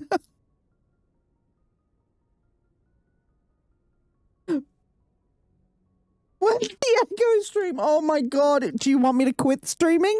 Is that what you want? Is that what you want? Oh. I think the only way to actually play Echo is on the Mega Drive, so I'd have to have a capture card and fucking actually work out how to connect my Mega Drive and get Echo. Oh my god. I've played the Lion King and Aladdin games recently again for some nostalgia's sake, and my god did I struggle.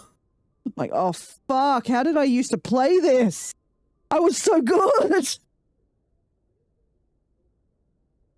That game was so hard, Luke. And I used to always borrow it from Video Easy every time we went.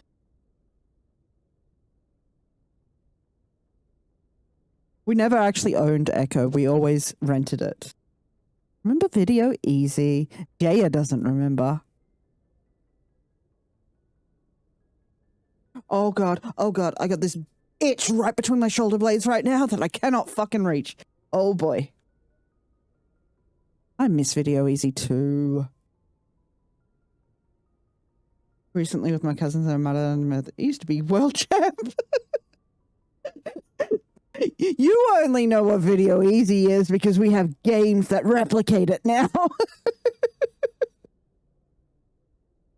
I'm teasing. Booger Man? I don't think I know what Booger Man is. Oh, the smell of Video Easy. Fuck.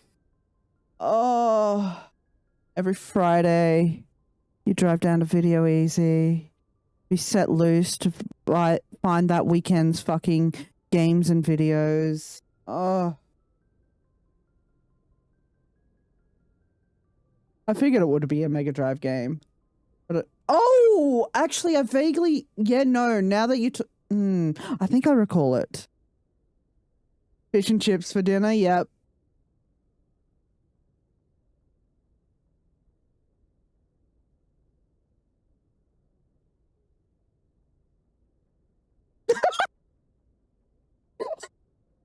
Hang on, I'm just laughing at what Auto Mod caught there. You can allow that.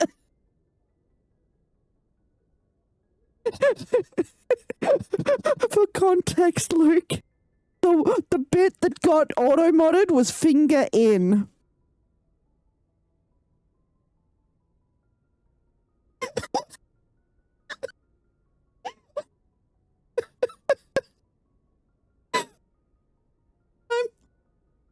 Auto mod, please. Auto mod, please. That's homophobic. Oh, good lord.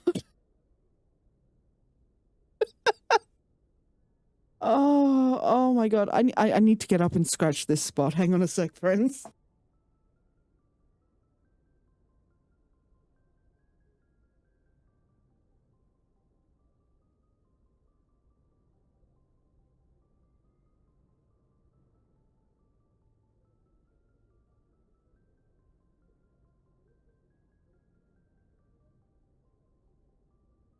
So, for context, if you heard my door, that's because I had to open my sliding door, which acts as a sound buffer, to scratch my back on the brick wall corner because I couldn't reach it. And now it's itchy again. Fuck! Ugh.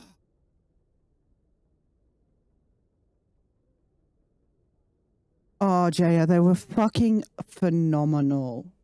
They were third spaces, and that's when we started to lose our third spaces. And that's why I love games like Big Walk now. We're getting digital third spaces. But yeah, no, we need our third spaces, like libraries and shit. Indie video rental place in Caulfield, yep. My mom worked at Videos when she first moved here from... Mine is... I don't know what mine is now. I'd have to go catch a bus that way because it's a 10-minute bus ride away. But it's something. It's something. But yeah, I remember when our local Pizza Hut closed. It is now in an electronics store.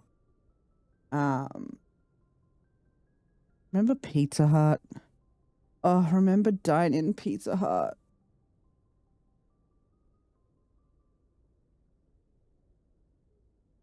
Real estate place now. Eagle Boys and Blockbuster in the same year. Oh, rip. Eagle Boys used to be so fucking fantastic.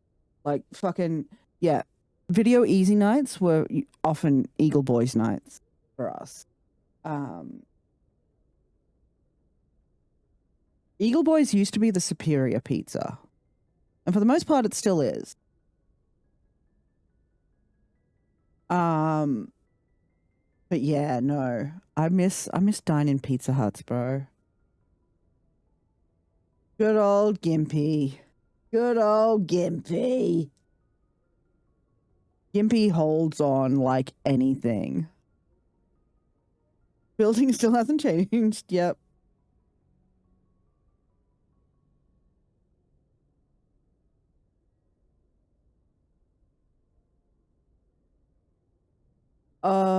But yeah.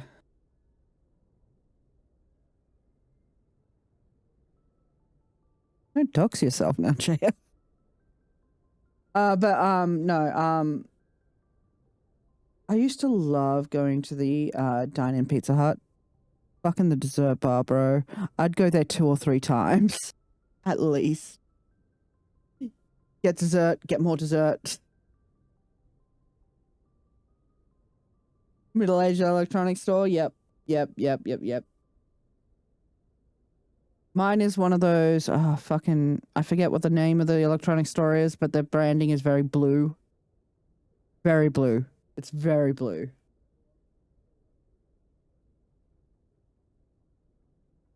Oh. And then bringing the meat to your table and slicing it off for you. Oh. Probably a J car, yeah.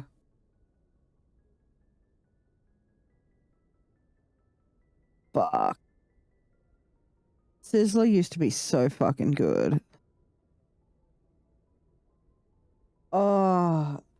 Our local Sizzler, I think, hang on. I have to actually Google if it's still there.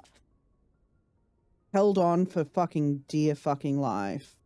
But now I need to see if it's still there. I know there's something there, some kind of restaurant there, but I don't know if it's still a Sizzler.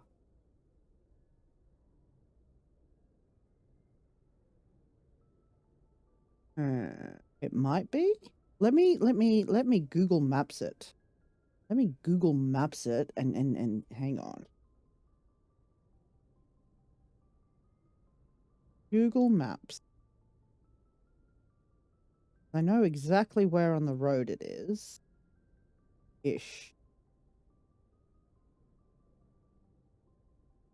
It's somewhere about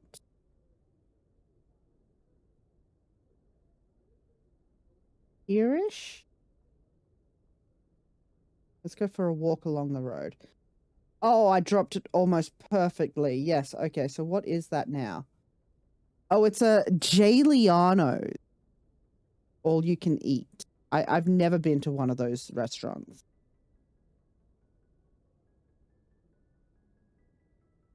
But yeah, our local one held on for dear fucking life. My friend's mum used to work there.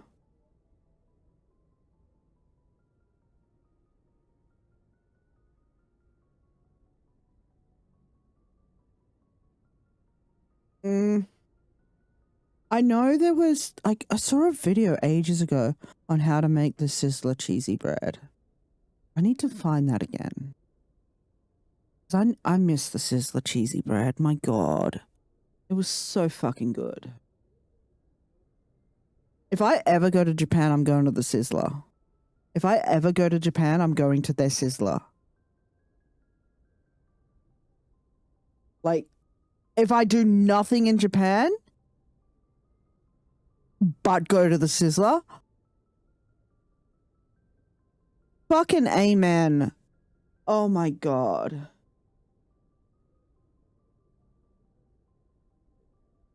Yeah, there's a. Did you not know about the big Sizzler in Japan, Luke? Hang on a sec. Hang on. Oh, hang on. Gameplay, never heard of. I love how this has just been a yap stream. Oh my God, let me open up that.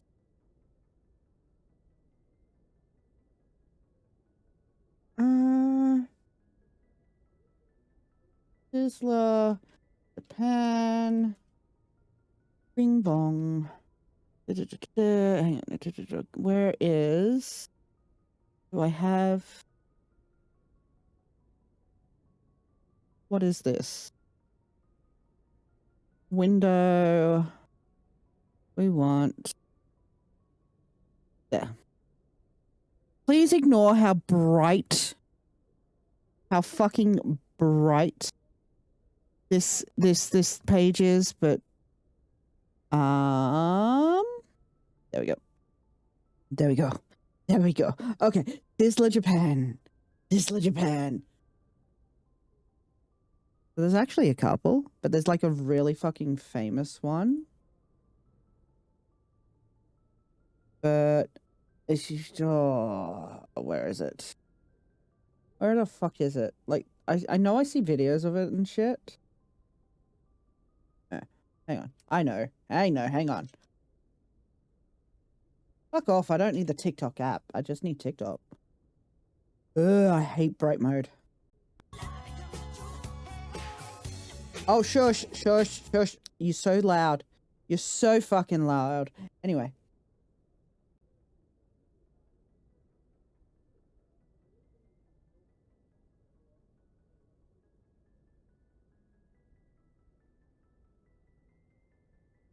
Let's try this one. Unmute tab. Where's my volume, bro? Where's my volume? I hate this fucking browser. I said I did unmute it. Yeah, it's unmuted. Why is there no sound? Cheesy bread. Where's... Ah, there it is. And I know that there's fewer than 75. I was looking for this. I was looking for this. Here in Japan. There are about 10 locations in Japan go so unbelievably hard. I'm talking one of the best meals I had during my recent trip. This is legit one of the juiciest steaks I've ever eaten. In some ways, it's still the same Sizzler that you know and love from the 90s, but in other ways, it's not even close. I didn't even realize that Sizzler was still around because there aren't any left back home in Texas. I probably haven't been to a Sizzler in about 20 years, and I know that there's fewer than 75 left in the US.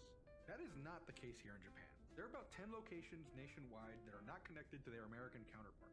Sizzler in Japan is a lot fancier. The old school salad bar is still here, including the tacos, albeit with flour tortillas instead of hard shell. They do not play about their ingredients. The vegetables in the salad bar are insanely crisp and fresh, and there's a thoughtful mix of Western cheesy spices and bread. Japanese favorites. You can even get a killer egg salad made with Kewpie mayo. It was so good. Kewpie, best mayo. Legendary Sizzler item, the cheese toast, is still alive and kicking. You can't have Sizzler without cheesy toast. It just doesn't make sense. Back to my steak, it was so juicy. I topped it with this homemade hamburger. It was really nice. The heat cut through the fat and richness, and man, I just can't stop thinking about it. My wife and I really did have a fantastic meal here, and it was just so much fun. The staff was so kind and helpful, especially since I couldn't really understand what I was ordering. I really love doing silly stuff like traveling across the world. So that's Japanese steak. It's basically a big hamburger bun. Why does Sizzler in Japan go so Japanese, yeah, Japanese do like a big hamburger fucking patty thing and call it a steak. Holy shit, it's a Sizzler in Tokyo. They still have Sizzler in Japan, Tokyo. What? Closed, damn it. Holy shit, it's a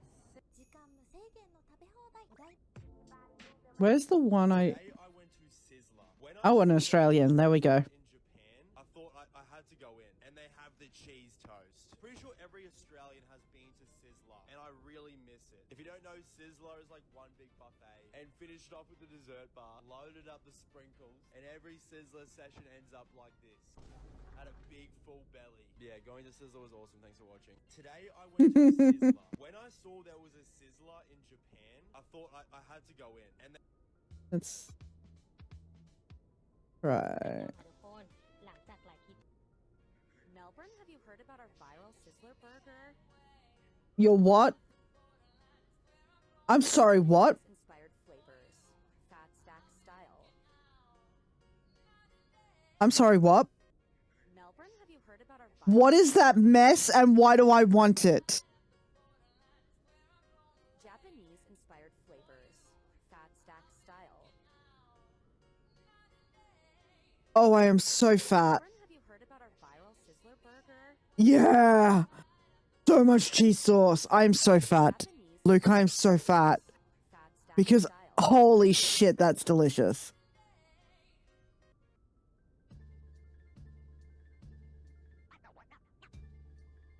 See, they have traditional steak too.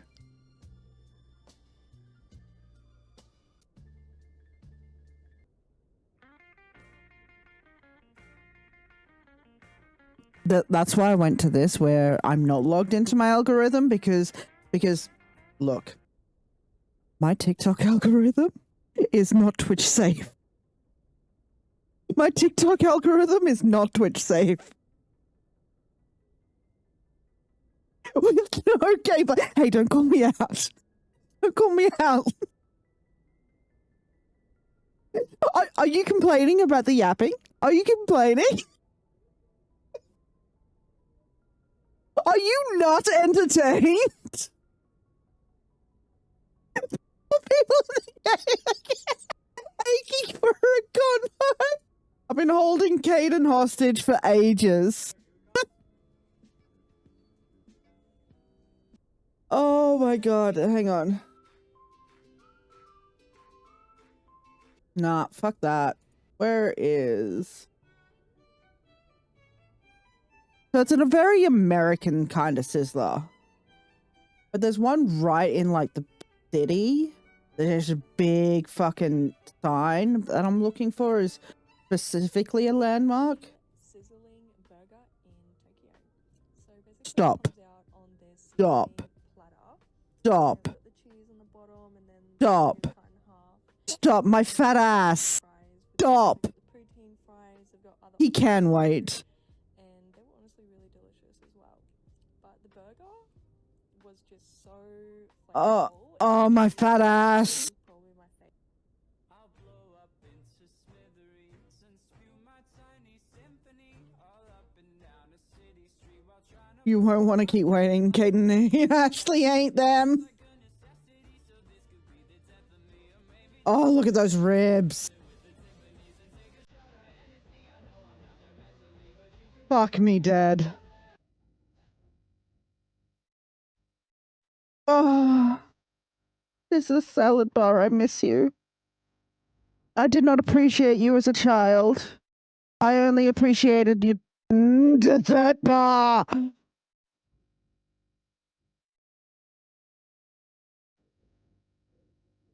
Oh, the soups. Fuck. I miss Sizzler. Oh, get in my belly. Get in my belly.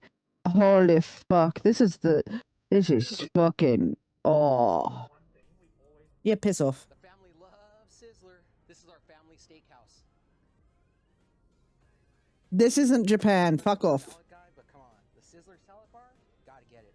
And But- I love the clam chowder. Clam chowder. And the meatballs, of course. And Oh, Jaya, you missed out on a cultural experience. beans in there. The nacho Did you also not go to a dine-in Pizza Hut? Listen, we haven't even gotten to the steak and the shrimp. Doesn't get better than the famous cheese toast. This is the move right here.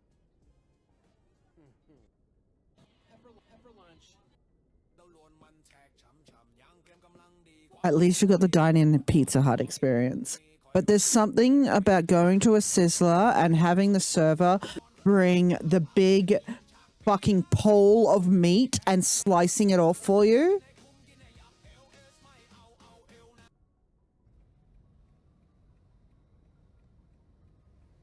Is this the one?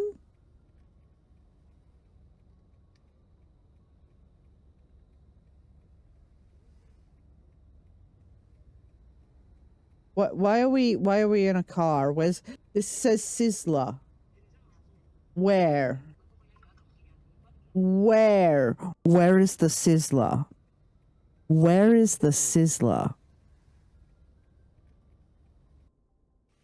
The legendary Sizzler. Yeah, I wasn't having much luck either, Josh. Fuck off.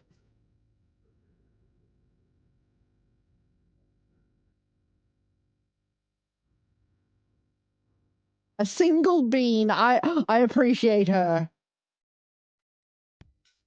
Oh, we're not doing photosensitive. Thank you. But yeah, no. Sizzler Japan. 10 locations. There's a big one in the city that I'm not seeing. I've definitely seen a TikTok of it. Piss off.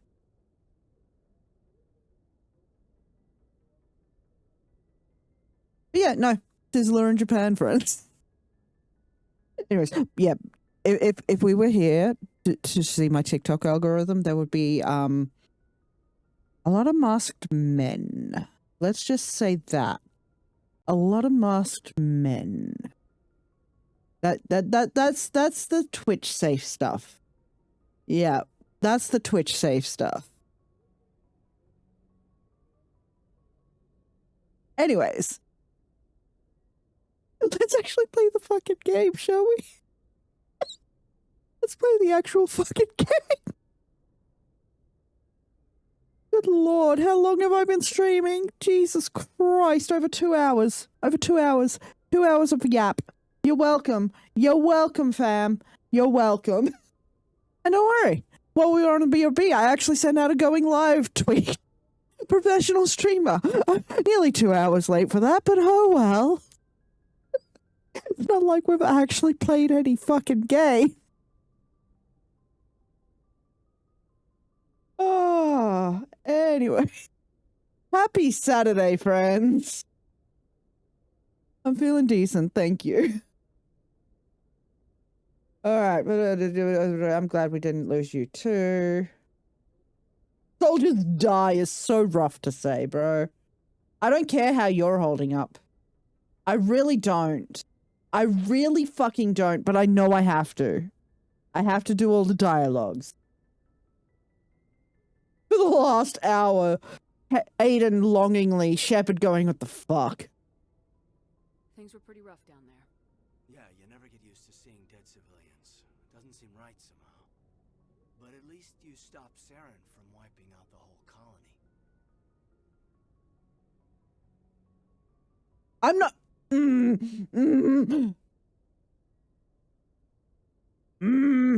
I don't want to give him any fucking ideas. I don't. Dead Marines, dead colonists, and in the end, we still didn't get that beacon. Maybe you're right. Things went bad. Real bad. I still can't believe we lost Jenkins. Yeah, I wish I could have done something to save him. I'm not giving this man any iota of hope that he can get in my pants. Not a single one. Our first mission ends with one Spectre killing another. The Citadel Council's not going to be happy about that. Probably use it to lever more concessions out of the Alliance. You've got a good grasp of the situation. You a career man? Yeah, a lot of biotics are. We're not restricted, but we sure don't go undocumented. May as well get a paycheck for it. Besides, my father served. I made him proud when I enlisted. Eventually. But is that why you're here? Because of your family? I don't want to bond with you. I don't. The characters are talking. Shock. Gameplay. We're not looking at food and being fat asses. We're not ranting about the political climate. We're actually playing the fucking game. Actually, look, I know this will give him probably give him ideas. So I'm just like, it's not important. Talk another time. Make sure you're good to go for this meeting with the ambassador. Aye, aye, ma'am. I know enough about you. I've skimmed the surface. I've said shit with you. But we're not... I just got renegade points? Oh, okay. Whoops. See, I wasn't even aware I was already getting Paragon and renegade points, but let's fucking go. Flirting is part of the ship activities. Look, I am a Leo. I will flirt with the best of them. I will flirt with the best of them, but it's never fucking serious. I will flirt my ass off. But if you actually take me seriously, and I will panic. I will fucking panic. What do you mean you actually want to get with me? Fuck off! Fuck off, I don't want that shit!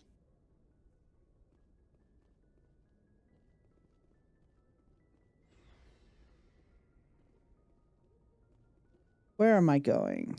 Hang on. I see another dot. This way. Hi. Ah, Chikwas. Ah, you. I'm glad you're okay, Commander.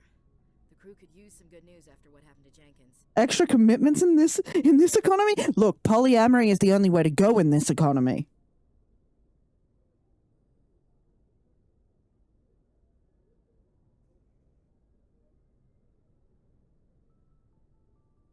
The crew used some new. He'll be missed. Jenkins was a valuable part of this crew. As a poly can confirm. Feels Hi, guilty about what femboy. happened. If Jenkins was still alive, I might not be here. The irony is that I am polyamorous, single, and not looking.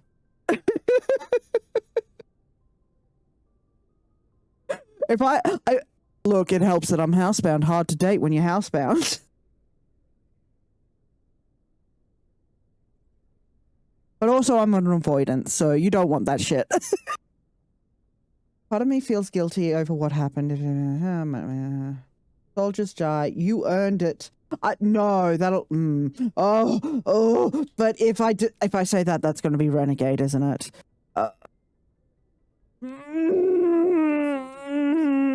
Ouch. Thanks, Commander. I appreciate that. Fictional men and women are always so much better. They're so much better. They're so much better. Speaking of, can't wait to get that Garusi. Things were pretty rough down there. Are you okay? I've seen friends die before. Comes with being Yes, Jerish, I will be very wet when I get that Garusi. wiped out. And you never get used to seeing dead civilians. Dating scene is just a fiery pit of hell. Yep. Oh, we have had these discussions, Jail. We have had these discussions. It's so hard, particularly as an autistic person, because I have occasionally had crushes, but as an autistic person, those crushes are limerence. Those crushes are hyperfixation and limerence, or I just call them yearning. But so I don't tell my friends when I'm crushing on them because that's fucking weird. That's fucking weird. I'm having limerence. It's not real. I need to get to know you better.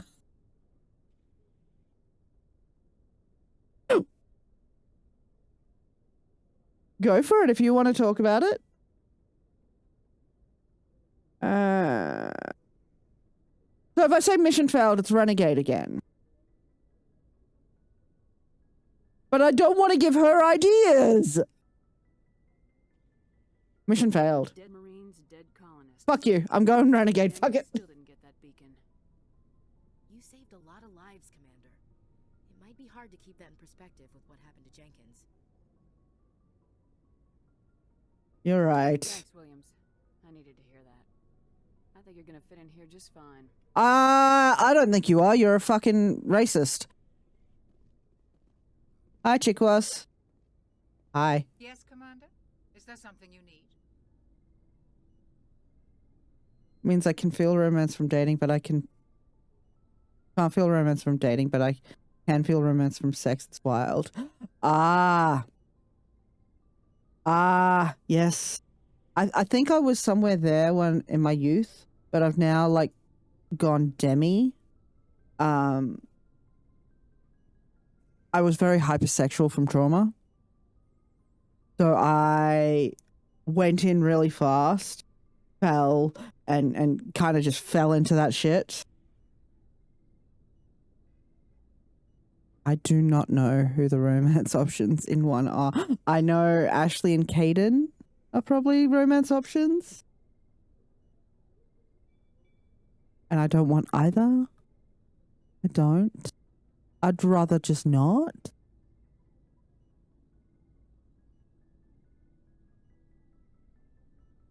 Oh, hello. Oh, my heart is giving me pain. That's not fun. How well do you know the lieutenant? I'd never worked with him before this mission, but he has an impressive service record, over 12 special commendations. Tends to keep to himself, though. Maybe because of the headaches. It's not easy being an L2. What does that have to do with it? Well, most biotics now use the L3 implants. Lieutenant Alenko was wired with the old L2 configuration. Sometimes there are complications. Oh, poor sad boy. Disabilities, insanity, crippling physical pain. There's a long list of horrific side effects. Caden's lucky. He just gets migraines. Just migraines.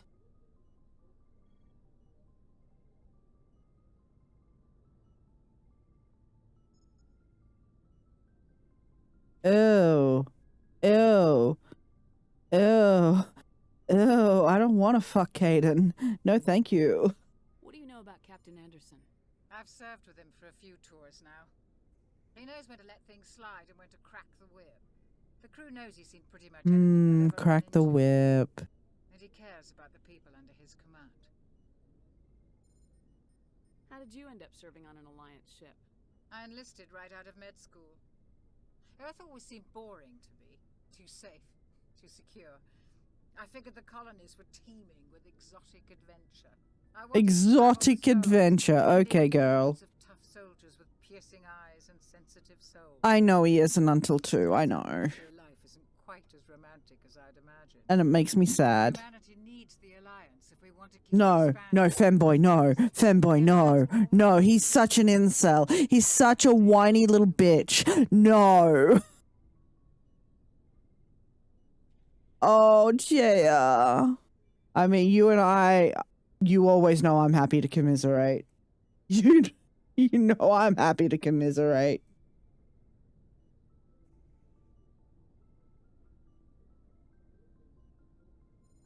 Ever think you made the wrong choice? Sometimes I think about opening a private practice back on Earth. Or maybe taking a position at one of the new med centers out in the colonies. But there's something special about working on soldiers. If I left the Alliance now, I'd feel like I was... Yeah. I think I investigated everything. I should go.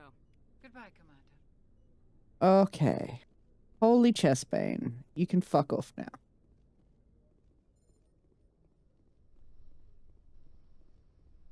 Are you two just gonna talk? No? You're just gonna stand there shrugging shoulders at each other? And you can't listen into your conversation? No? Aw, sad.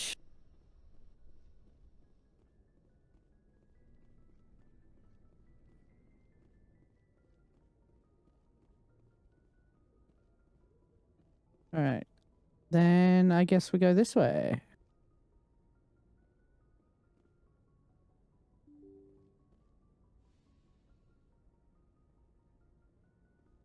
Yeah, salute to you two. Oh my god, so many people to talk to. I'm glad you're okay, Commander. Losing Jenkins was hard enough on the crew. Schedule your weekly been daily lately, bro. Daily cries. But I always had this fear that I was sure.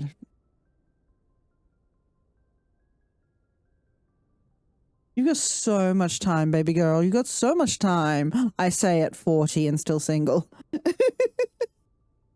It is okay to take your time. It is okay to get to know people and build a solid foundation of friendship.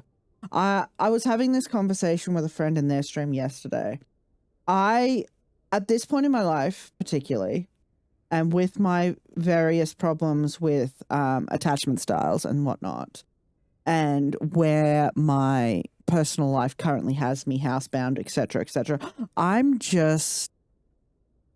so focused on and prioritizing my friendships.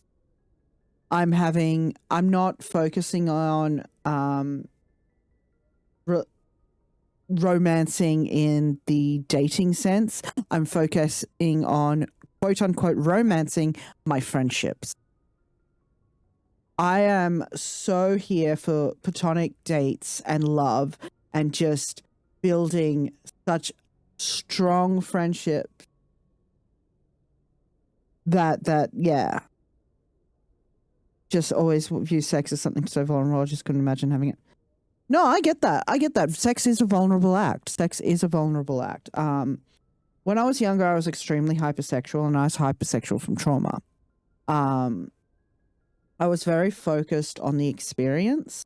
For me, I've always been a giver. So I was always very even in one night stands, I was always very attentive. But then I got into a relationship with someone who hurt me really fucking badly. And after that relationship, I tried, but I fucked up and I hurt someone. Someone I really fucking loved. And I realized that I had some really shitty notions and really shitty, bad communication when it came to sex. And the reality was, after the relationship that hurt me, I was a stone top. Being touched fucking freaked me the fuck out. But yeah, no, sex is different for everyone. Comfort levels are different for everyone. That's why communication is important. That's why building trust and honesty and safety are incredibly important with your sexual partner. Like, if I were to date someone now, we at most would be making out. I'm heavy on the makeouts, but actually getting undressed and vulnerable in that kind of situation, that would take time, because I've got my body dysmorphia, I've got my body dysphoria, and I've got my sexual trauma now. All of those I have to work around in order just to have fucking sex. And at my age, my partner is also going to have their own personal fucking issues, because we're not spring chickens anymore. We've been through shit with other people. We have to build that trust. We have to build that safety, that communication, that consistency. And that's just something that happens over time. You don't have to fall into bed with someone you're dating within the first few dates. It can take months. Hell, maybe even a year. I don't know. A long fucking time. And that's okay. That's fucking okay. And if sex never happens, that's also fucking okay.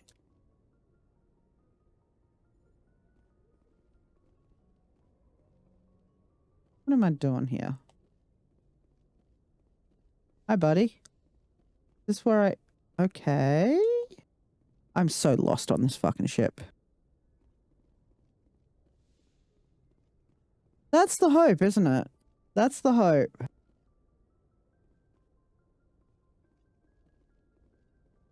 And that's the thing. Any future partner I have will be someone I've developed a strong friendship with, who's shown consistency in their words and actions, particularly actions and behavior, and a strong sense of communication.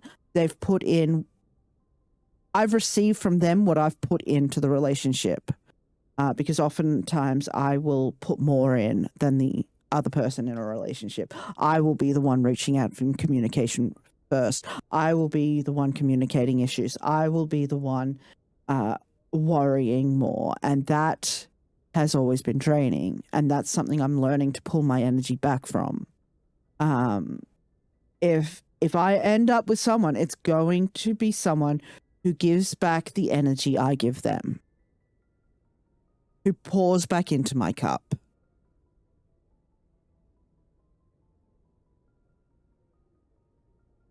And that's just it. I think a partner in life, in the romantic and sexual sense, should be a best friend. You should be with your best friend. Is this where I came from? Or is this where... I'm so fucking lost. No. Wait. Yes? It's just the other side, isn't it? It is! Fuck! I am so smart. SMRT. SMRT. Yep. So smart.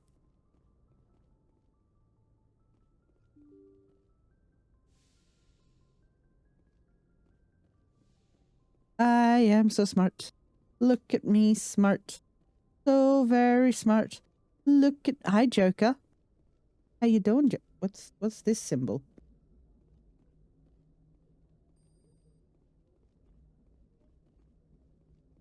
Hi, Joker. Good timing, Commander. I was just about to bring us into the Citadel. See that taxpayer money at work. Woo! Chocolate. Sorry for any crinkles you might hear.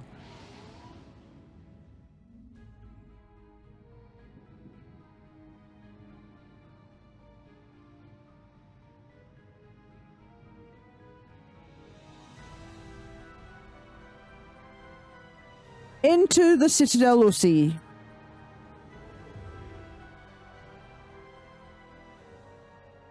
at the size of that ship. The Ascension, flagship of the That's just a stream now. Everything's an Uzi.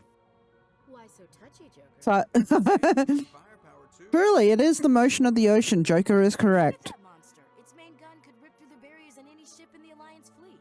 Good thing it's on our side then. Citadel Control, this is SSV Normandy, requesting permission to land. Stand by for clearance, Normandy. It's all Uzis in space. Transferring you to an Alliance operator. Roger, Alliance Tower, Normandy out.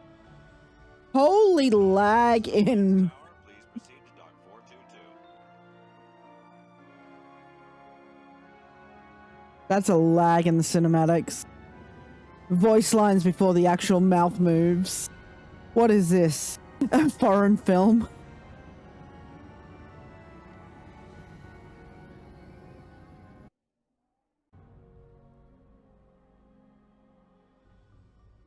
This is an outrage! The Council would step in if the Geth attacked a Turian colony? The Turians don't found colonies on the borders of the Terminus systems, Ambassador. Humanity was well aware of the risks when you went into the Traverse. What about Saren? You can't just ignore a rogue Spectre. I demand action! You don't get to make demands of the Council, Ambassador. Citadel Security is investigating your charges against Saren. We will discuss the CSEC findings at the hearing, not before. Captain Anderson, I see you brought half your crew with you. Just the ground team from Eden Prime, in case you had any questions. I have the mission reports. I assume they're accurate? Oh, this guy. Sounds like you convinced the Council to give us an audience. They were not happy about it. Saren's their top agent. They don't like him being accused of treason. Yeah, well, there it is. Saren's a threat to every human colony out there. If they don't stop him, I will. Settle down, Commander. Face Mamdani. You've already done more than enough to jeopardize your candidacy for the Spectres. Don't give a shit. Eden Prime was a chance to prove you could get the job done. Instead, Eat my entire ass. and the beacon was destroyed. That's Saren's fault, not hers. Then we better hope the CSEC investigation turns up evidence to support our accusations. Otherwise, the Council might use this as an excuse to keep you out of the Spectres. Suck my dick. Come with me, Captain. I want to go over a few things before the hearing. Shepard, you and the others can meet us at the Citadel Tower, top level. I'll make sure you have clearance to get in. Yeah, I'm sure I won't create any problems on the Citadel before then. Girl, you hate a lot of things. You racist piece of shit.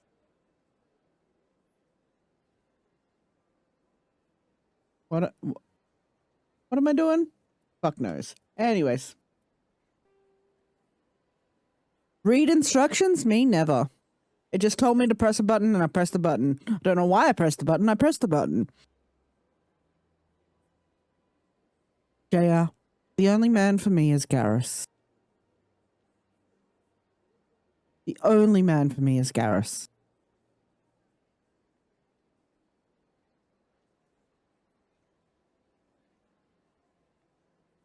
Whole bunch of information that I'm not going to read.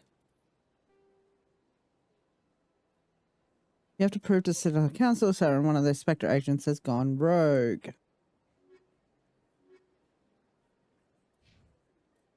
Okay, we have a map. Map, a handy dandy little map. Because I always look at maps. I don't get lost at all. I'm going to assume that this symbol is what we are. Transition. Okay. Vehicle, store, destination, squad member, plot, mineral. Oh, that's where we're at. In Udina's office, of course. Of course. CSEC HQ, Embassy Lounge. There's a point of interest here. Store there. A lot of transitions, whatever those are. Another point of interest. Lot more transitions. Oh, I wonder who's in the consort chambers. I wonder who that could be. I wonder what pretty lady might be here.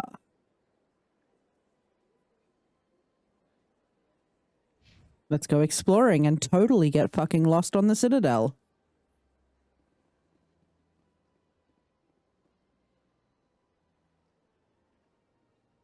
Oh, we're decrypting. Okay, begin manual override. Pretty lady, I mean, every pretty lady breaks my fucking heart.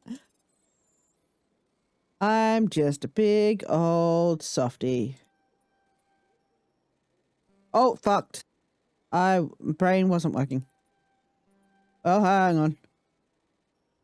Oh, hang on. Fuck!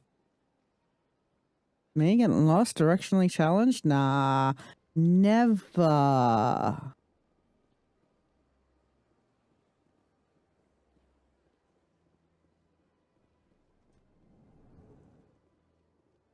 Anyways.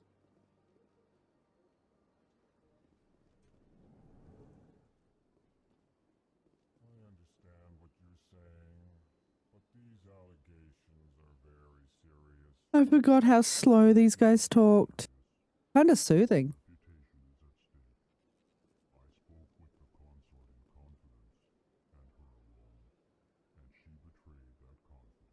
Oh no.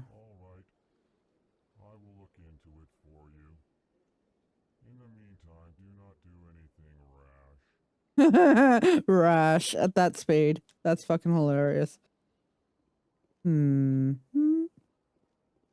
Hi. How you doing? You keeping the Citadel?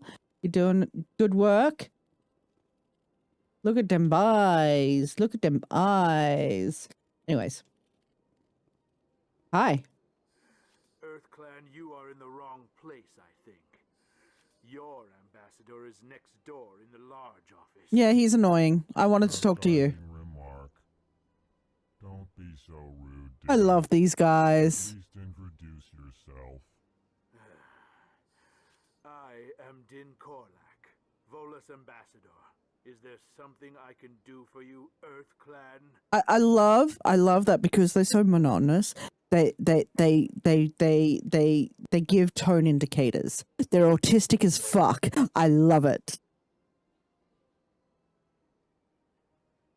Why so cranky? You seem to have a bit of a chip on your shoulder, Din. You humans are new to the Citadel, and yet the Council has granted you great More chocolate.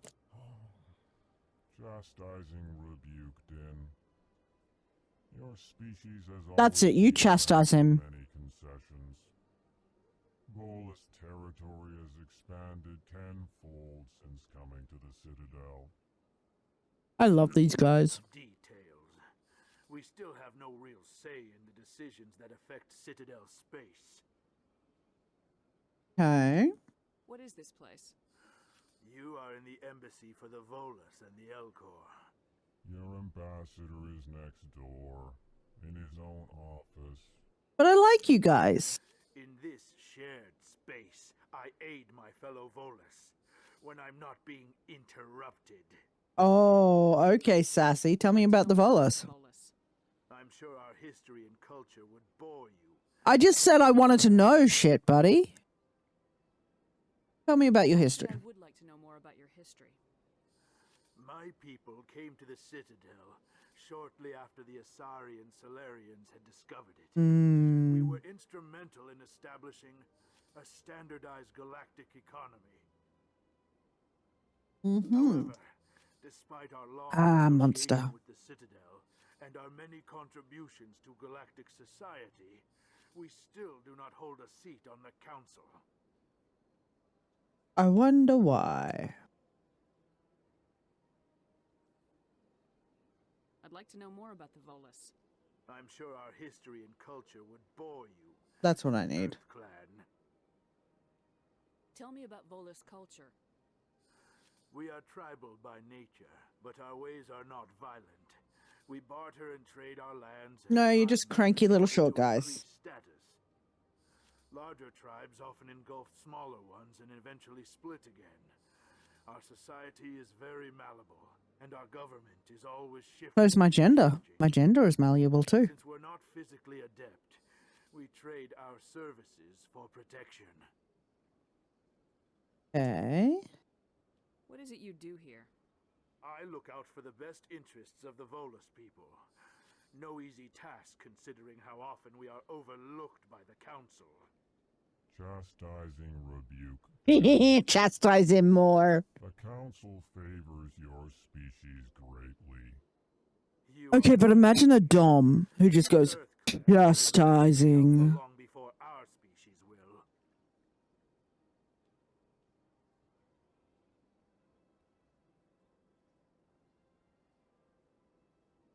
Why aren't the Elcor or Volus part of the council?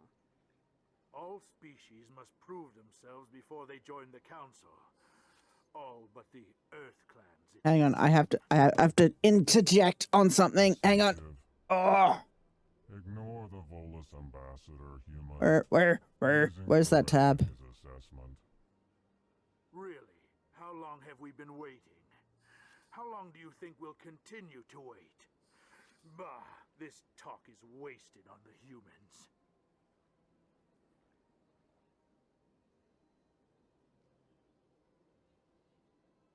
Okay, I should go. Goodbye, Ambassador. Yes, yes. Good day, Earth Clan. Now, if I talk to one of you, will it just talk to him? Please greeting. No, good. Human, it is always good to see your kind. Aww. Ambassador Kalen. I love you, Kalen. Is there something I can do for you this day?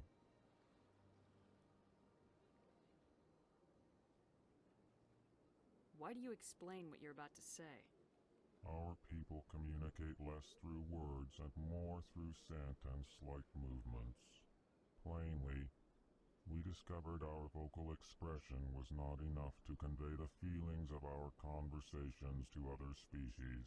And that's why they're autistic coded. Why do you bother, Kalen?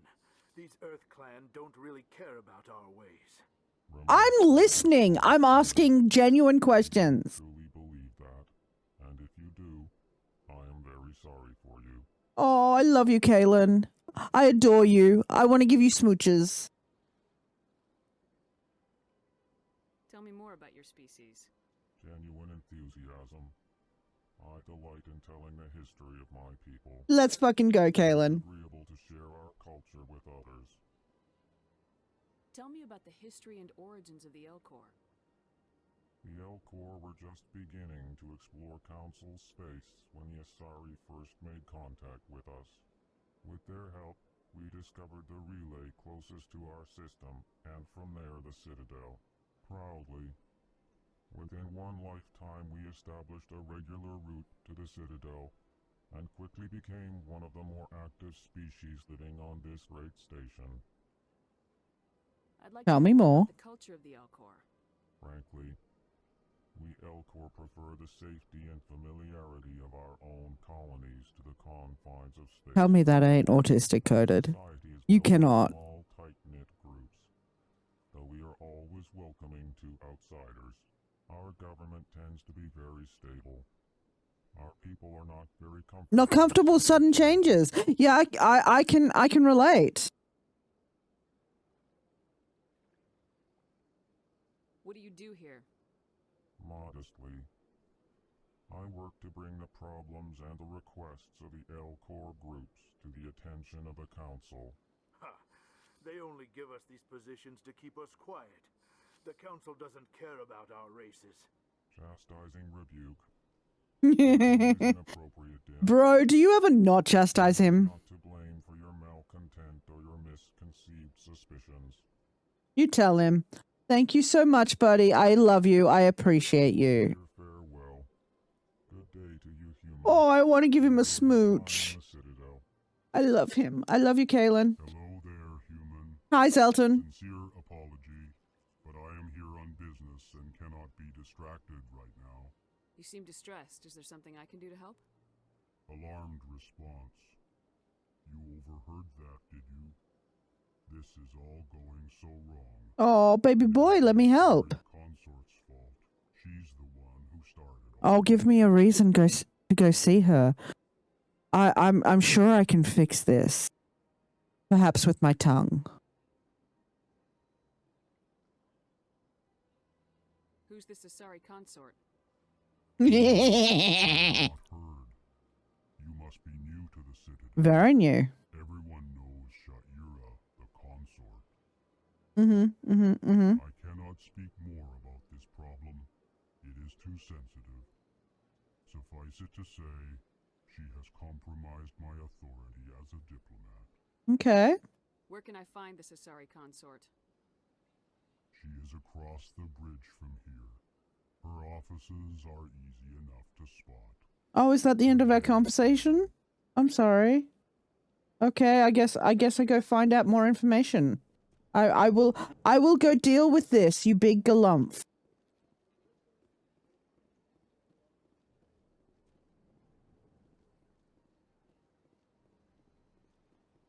What's here? Hang on. Oh, I'm gonna keep fucking referring to this fucking thing. Hang on. Did I not? What's this?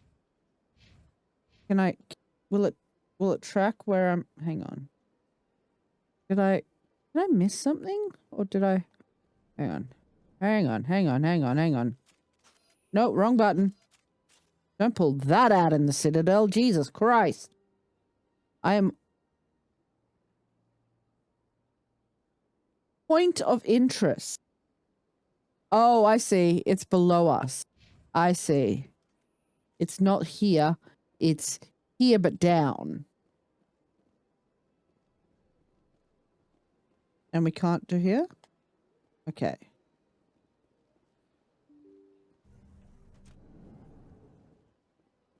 Time to get lost on the Citadel.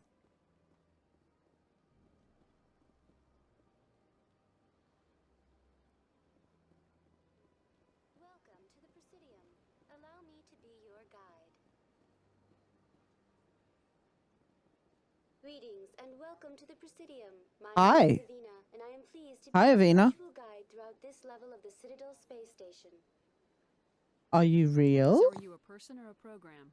I am a fully interactive virtual intelligence, programmed to provide spontaneous guidance at predetermined locations of interest throughout this level of the Citadel. So AI. I may also be contacted through any of the Presidium VI Chucky. should you require assistance. Give me the tour.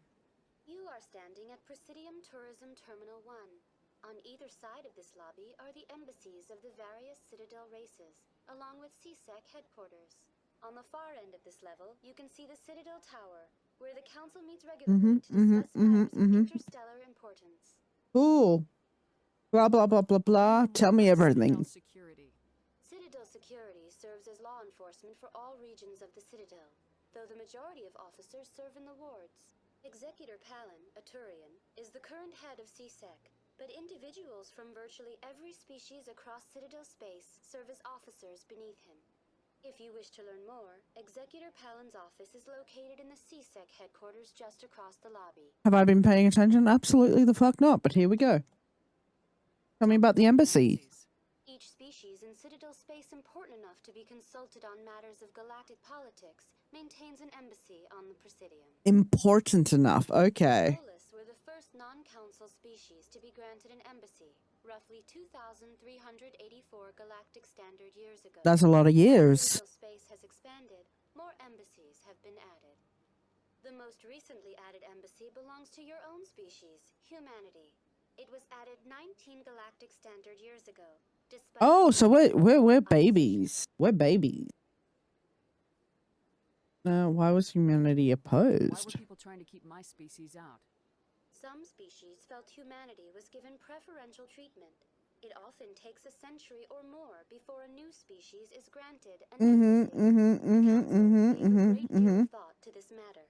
Did they? They decided humanity's impact on Citadel space was significant enough to warrant an embassy. Okay. Does the AI think though? What do you think? Agree with their decision? I am not programmed to make that kind of qualified judgment. Yeah, I called My that. code is limited to information and simple interaction simulations. Okay, what else? Why were the Volus How come first? The Volus were the first species given an embassy. In the early years, Oh, Jaya, I feel you. apart from the Asari and Solarians, the most populous and widespread species in Citadel space. They established many new colonies and trading outposts, and they petitioned the Council for a greater role in determining interstellar policy. In recognition of their work to expand interstellar trade and establish What was the a pan-Earth post? galactic economy, the Volus were granted an embassy here on the Citadel.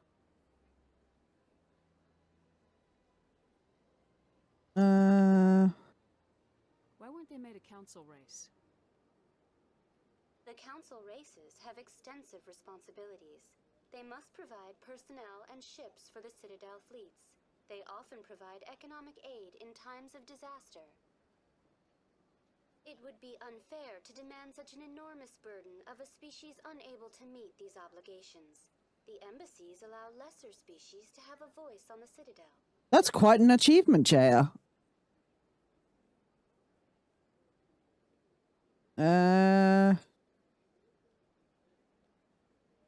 Tell me about the embassies. Each species in Citadel space important enough to be consulted on matters. Yes, can I skip? Oh, fuck! No. Fuck! Thank you for using Avina. Please enjoy your visit to the Citadel. No, come back here. On the far end of this level, you can see the Citadel Tower. Embassies. The Council meets regularly. Tell me about the embassies. Each species, the most recently added embassy. Why were the Volus first? Humanity. How come the Volus were In recognition of their work to expand interstellar trade and establish a Why standard. weren't they made a count? It would be unfair to demand such an enormous burden. That's pretty damn arrogant. There we go. I apologize if my personality has offended you. Please submit all formal complaints in writing to the Citadel Tourist and Visitor Board. Alright. Spectres. Do you know anything about specters? The term Spectre is derived from the branch of Special Tactics and Reconnaissance. Each Spectre agent is handpicked by the Council. Their primary role is preserving galactic stability and resolving volatile situations that cannot be handled through normal political channels. In this role, they are granted extraterritorial rights and jurisdictions. Spectres answer to no law or authority except the Council itself. Yeah, and that's not risky as fuck, right? What can you tell me about the Citadel Council? Originally, the Council consisted of representatives from the Asari and Solarians, the two dominant species in Citadel space. Roughly 1,304 galactic standard years ago, Turians were invited to join the Council in recognition of the role they played during the Krogan Rebellion. Ah, Krogans. The three Council races have worked together to ensure the peaceful coexistence Do we all know about the Krogans' canonical penises? Do we all know about the Krogan peen? Are we all familiar with the Krogan peen? It can't be as simple as that. There must be problems somewhere in the system. I am not programmed to make that kind of qualified judgment. My code is limited to information and simple interaction simulations. Goodbye. Goodbye, and thank you for using Avina. Please enjoy your visit to the Citadel. Thank you, Avina. Perfect timing. We have ads incoming. You know the drill, folks. Every time we need to run ads, we go to a BRB. So no one misses any gameplay. Everyone can stretch, hydrate, go to the toilet. Whoops, wrong button. I've got to stop pressing that in the Citadel. Stretch, hydrate, go to the toilet, grab a snack, and take meds if you need to. I will see you on the other side of this ad break. Hi, friends. We're back. And I am seeing if I can get away with fucking, what was her name? Hang on. Sorry. Adding the swearing emote to my thing. What was her fucking, I can.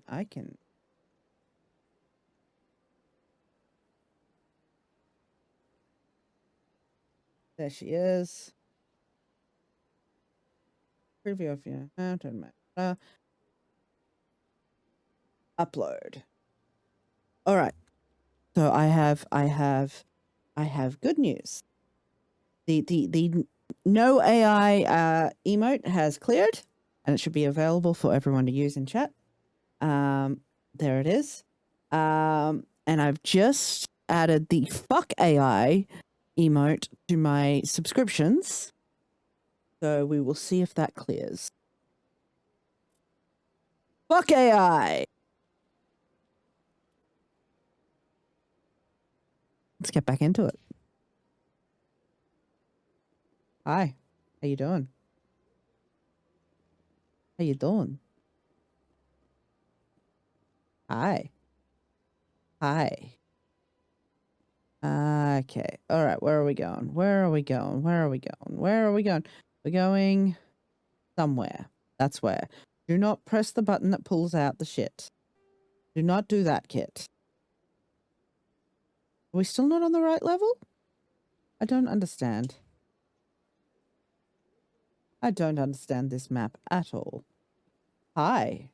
Just, that is, you're such a cool dude. Why are Turians so hot?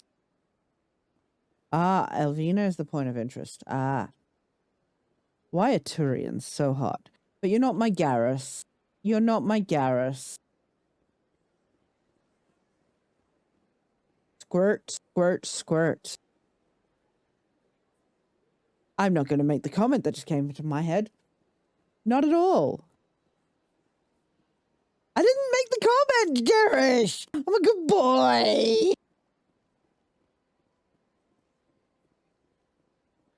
Hi.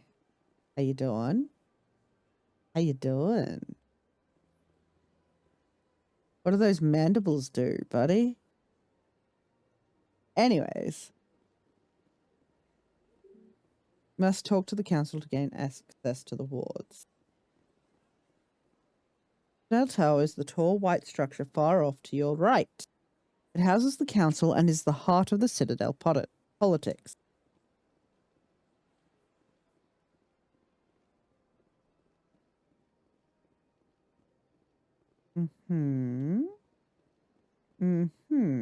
Do I have any idea where I'm going? Absolutely not. But isn't that part of the adventure? I'm going on an adventure.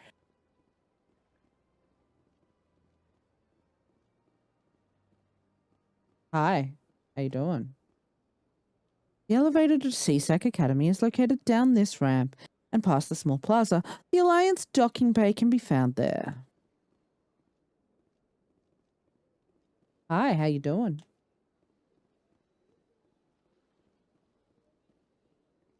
Do I know where I'm going? Absolutely the fuck not. Ooh, what does this say? The elevator down to the wards is located across the plaza. Yeah, okay. It's just a lot of signs, a lot of shit.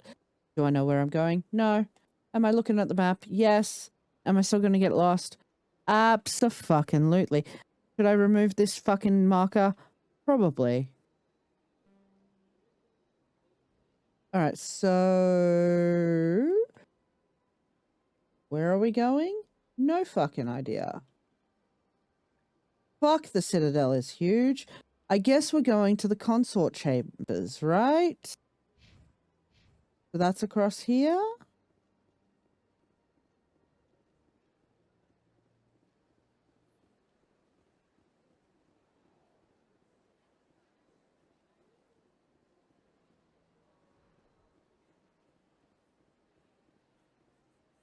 Big.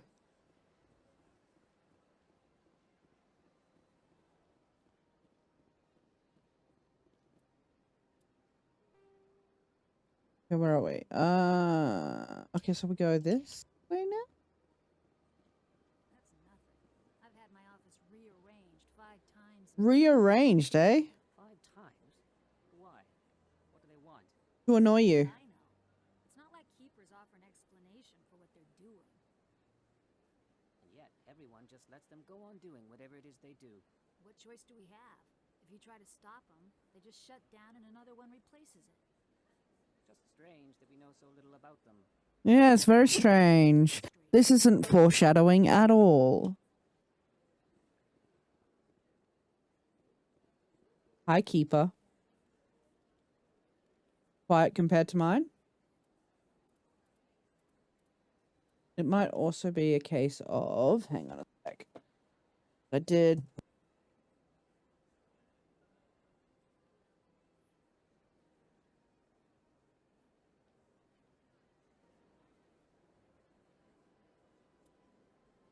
do that.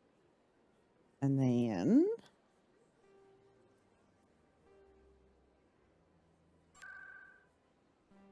try that.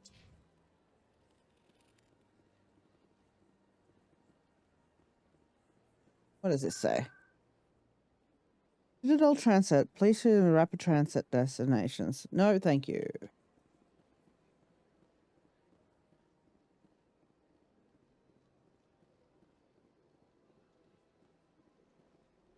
Alright, where are you going? I don't know. I went the wrong fucking way, apparently. But there's a point of interest ahead. Okay. Oh, is it you again? Welcome to Presidium Tourism Terminal 3.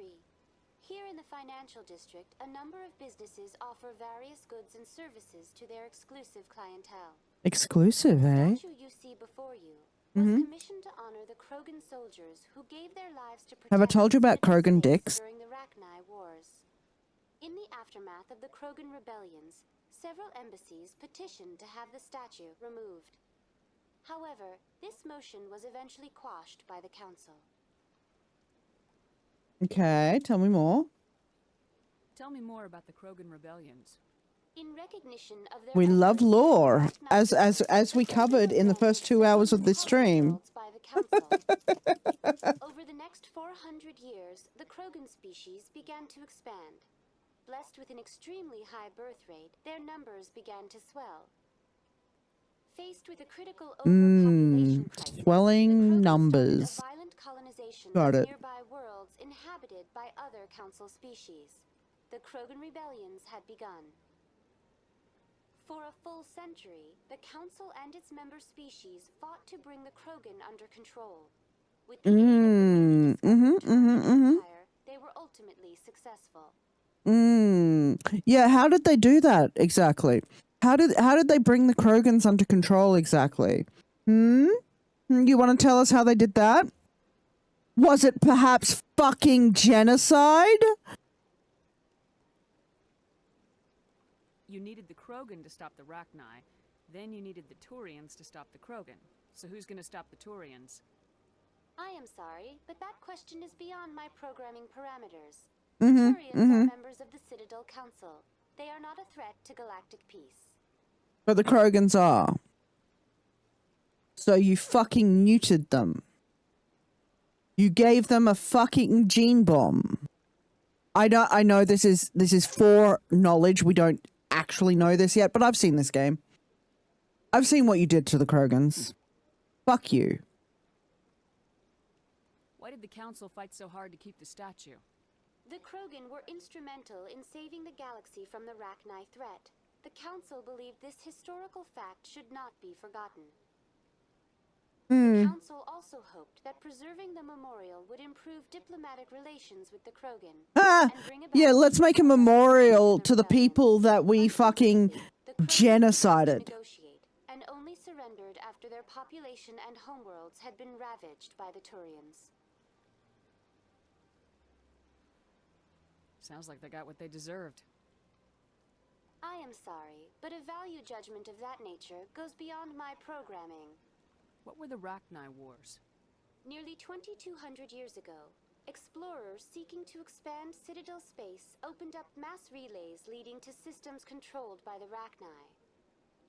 A highly intelligent and aggressive insect race, the Rachni unleashed a war of conquest against the rest of the galaxy that lasted for nearly 3 centuries. So many of you might be familiar with my lovely friend, whom I mod for and hasn't streamed in a while, Gem, G of D. Gem is a very big Mass Effect fan. So this knowledge comes direct from them. and their wonderful brain and their wonderful theory about the Krogan penis. But apparently, canonically, Krogans have 4 balls and 1 shaft. 4 balls, 1 shaft.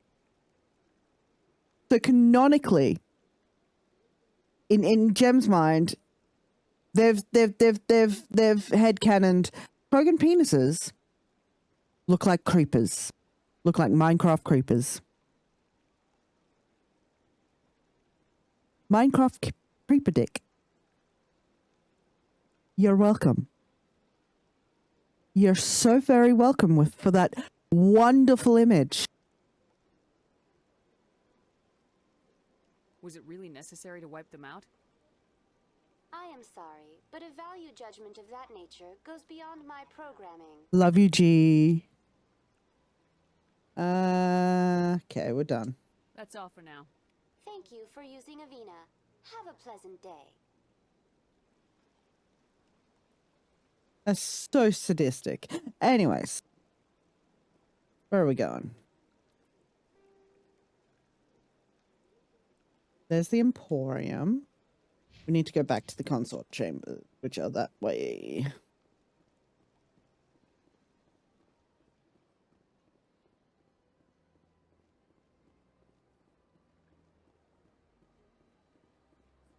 Can we just... Hi.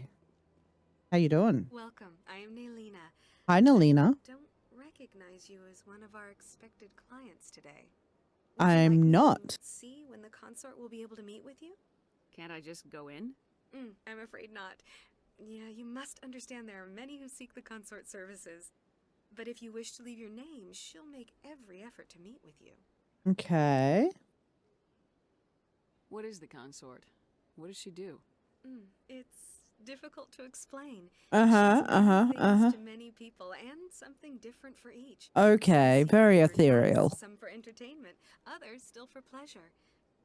Most of the time, our clients won't realize what they were seeking until after she has provided it for them. You make her sound like some kind of oracle. No, not in the usual sense. She's merely a woman with remarkable Merely a woman. I suggest you make an appointment and see for yourself. Okay. Oh. Personal What question. do you do here, Nelina? I'm one of the consort's acolytes. Many of the people here today will not see the consort, but they expect to be attended to just the same. It's our job to ensure that they leave contented. Oh, I can imagine how that would go. Do you attend to? Gluck, gluck, gluck, gluck, gluck. Each acolyte has her unique abilities. Some soothe with song, others with conversation. Others As with much as possible, oral. we seek to match the needs of our clients to the skills of our acolytes. My specialty is touch. Oh, I'm sure it is. Find every tension point in your body. Oh, I'm sure they can. Uh-huh. I'd like to try out your services. Excellent. I'll add you to our client list. We should be able to see you in 3 or 4 months. Wow. Nobody's worth that much of a wait. Well, that's not. I mean, I'm worth that much of a wait if I do say so myself. Is there anything else? We had that conversation. It's okay to wait months. What do you do here, Nelina? Yeah, we're done this. We're done this. It's our job to ensure that they leave contented. Consort. What is the consort? Most of the time, our clients won't realize what they were seeking until after she has provided it for them. I think I'm done here. Oh, well, I hope you'll return again in the future. We always enjoy seeing new clients. How do I make an appointment? Nelina, Yes, Shaira? Never mind. send the commander up to see me. I wish to speak with her. Oh, there we go. Okay. Yes, of course, mistress. Subtly sexual. Subtly. Huh. It appears the consort has taken notice of you. She'd like to meet with you now. Why? What does she want to see me for? I don't know. You'll have to ask her yourself. Just head upstairs. She'll be waiting for you. The consort still awaits your visit.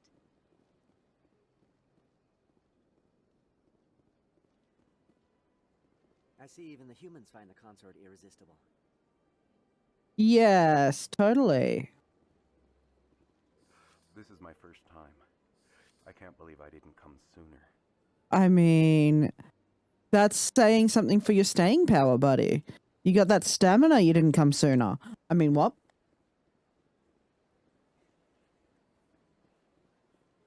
You're with the Alliance? My brother's a private back on Earth.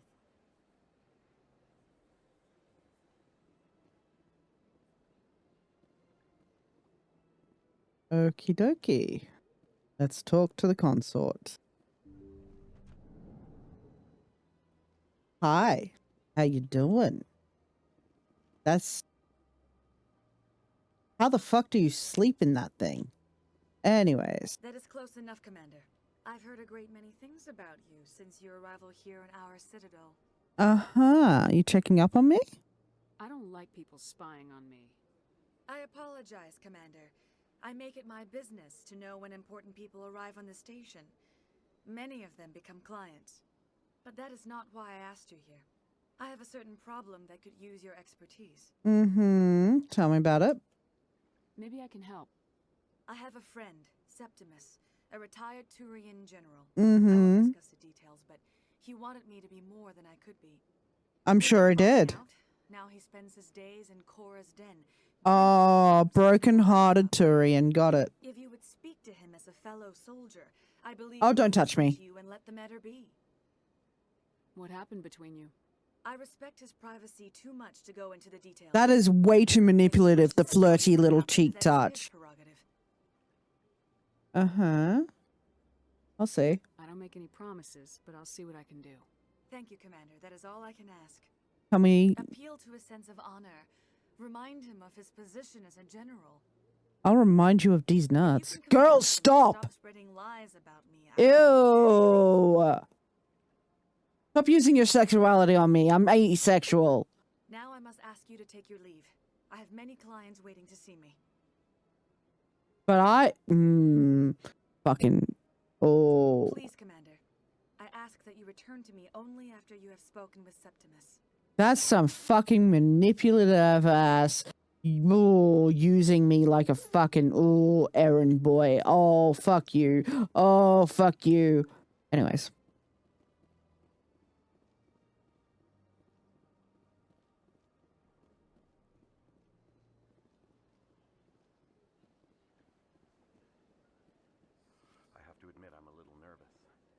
That's understandable. Many are a little unsure. How are the voice volumes now, though?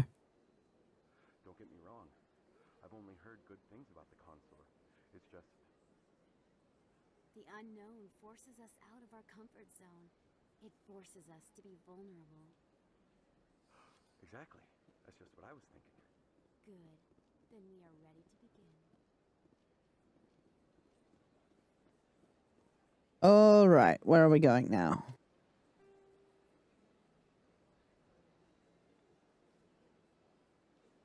We've done that, we've done that. Where did he say? I don't know where she said the fucking general was, but whatever. We go for a walk, I guess. But this way.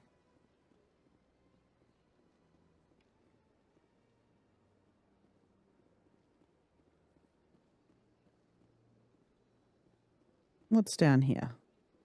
Hello, Keeper. Hello, Keeper.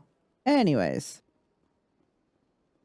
Ultimate errand boy. Yes, that's me. Jelly boy. Hi, Jelly boy. Ah, human. This one is greatly pleased to see you here in my decadent emporium. Who are you? When it was an RPG. Hi, Jester. Delaninder, though many in this place simply refer to it as Delan.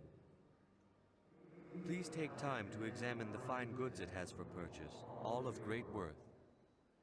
Tell me about your goods, buddy. What exactly do you sell? Only the finest and most luxurious items that credits can buy. This one is able to procure almost any item the human would desire, for a price, naturally. Naturally. All right, tell me more. Why do you refer to yourself as this one and it? For the same reason that humans are so inquisitive. It is part of our culture. Specifically, Hanar only refer to themselves in the first person with family or intimates. Intimates. And we rarely do so with other species. It is just our way. Oh, you finished talking. I was trying to transfer money. Personal question. This one's face name is Delaninder, though many in this place simply refer to it as Delan. Oh, we said that already, Please damn it. take time to examine the fine goods it has for purchase, all of great worth. Okay, I'd like to buy something, I guess. Show me your items. But also, I'd like to transfer money from my This PayPal. one is pleased to do so, human. You will not be disappointed. There we go. Wasn't a career simulator mixed with a dating sim mixed with an occasional shooting gallery? Oh, all right. View non-human armors, view upgrades, view standard items. Let's check out the upgrades.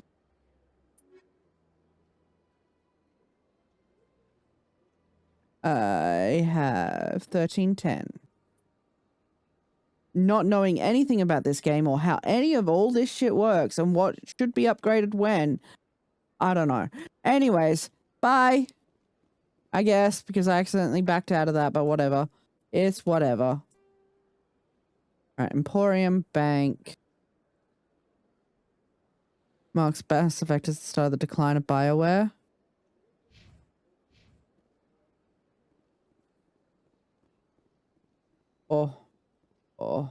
Oh, that headache is getting worse, friends.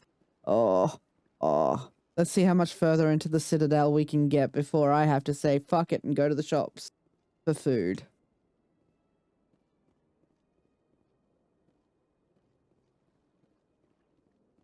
Hi, Keeper. Nothing here? No? Okay. Boring.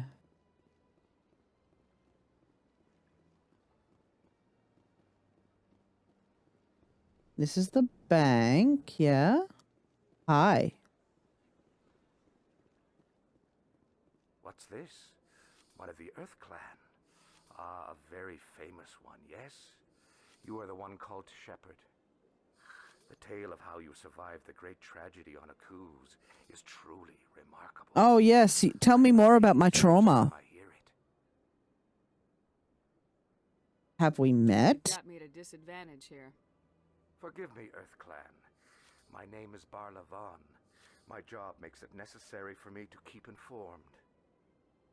I am a financial advisor to many important clients here on the Citadel. When someone as important as yourself arrives on the station, I take notice. I'm sure you do, buddy. All right. What's it like living here on the Citadel?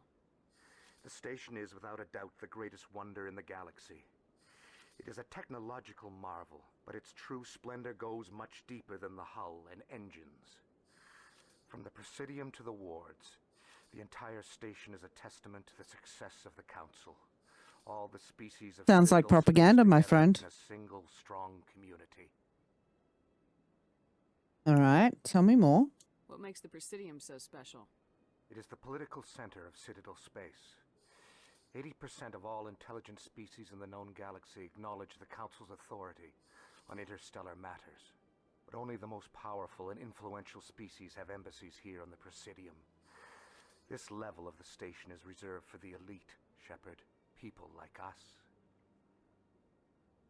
Yeah, that's propaganda.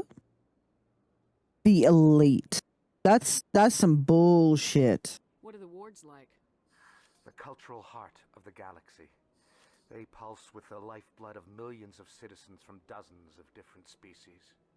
You never know what you'll find down in the wards, Commander. It's always full of surprises. Fortunately, most of them are pleasant. All right. What's it like living here No, on the I did this Citadel? one. Hang on. The station is, without a doubt, from the Presidium to the wards, With 2 arms and 2 legs. station is Yep. a testament to the success of the Council. All the species of Citadel spaced together in a single, strong community. Tell me more about your job. Galactic finance is incredibly complex. A mix of I'm laws and yeah, you're regulations so that smart. govern You're so the smart, buddy. economy. You're so smart. I'm an expert in how all these economies interact. For a fee, I share my expertise. I also offer premium services. Oh, to those hello, planners sleepy who want yards. to conduct business without drawing unwanted attention.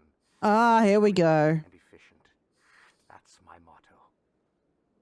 Is this legal? Not entirely, no. Shady. Everything I do falls completely within the bounds of interstellar commerce law. Bullshit. Even so, many of my clients would prefer their transactions remain undisclosed. Mm-hmm. Mm-hmm. For Mm-hmm. example, suppose a Hanar ambassador was petitioning the council to reduce tariffs on Hanar goods. How would it look if he had money invested in a Hanar exporting company? Even if his true motives were to help his people, he would be accused of advancing the petition for his own personal gain. Because he would be. Finance is private. I don't buy it. Still sounds shady to me. Then we can only hope you will never be cursed with a large enough fortune to require my services. Yeah, pretty much. Bye. I should go. Goodbye, Commander. Yep. Capitalist pig.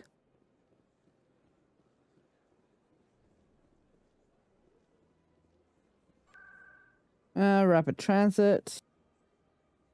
Nope. Where are we going? Oh, wrong button. I did it again. That's going to get me in trouble on the Citadel, I swear. All right.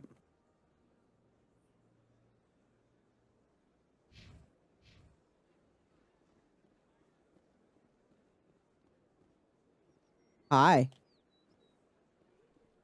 What's this way?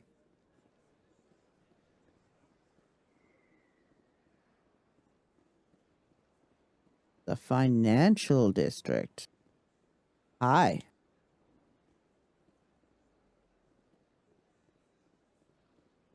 Hi. This is my favorite jail cell on the Citadel.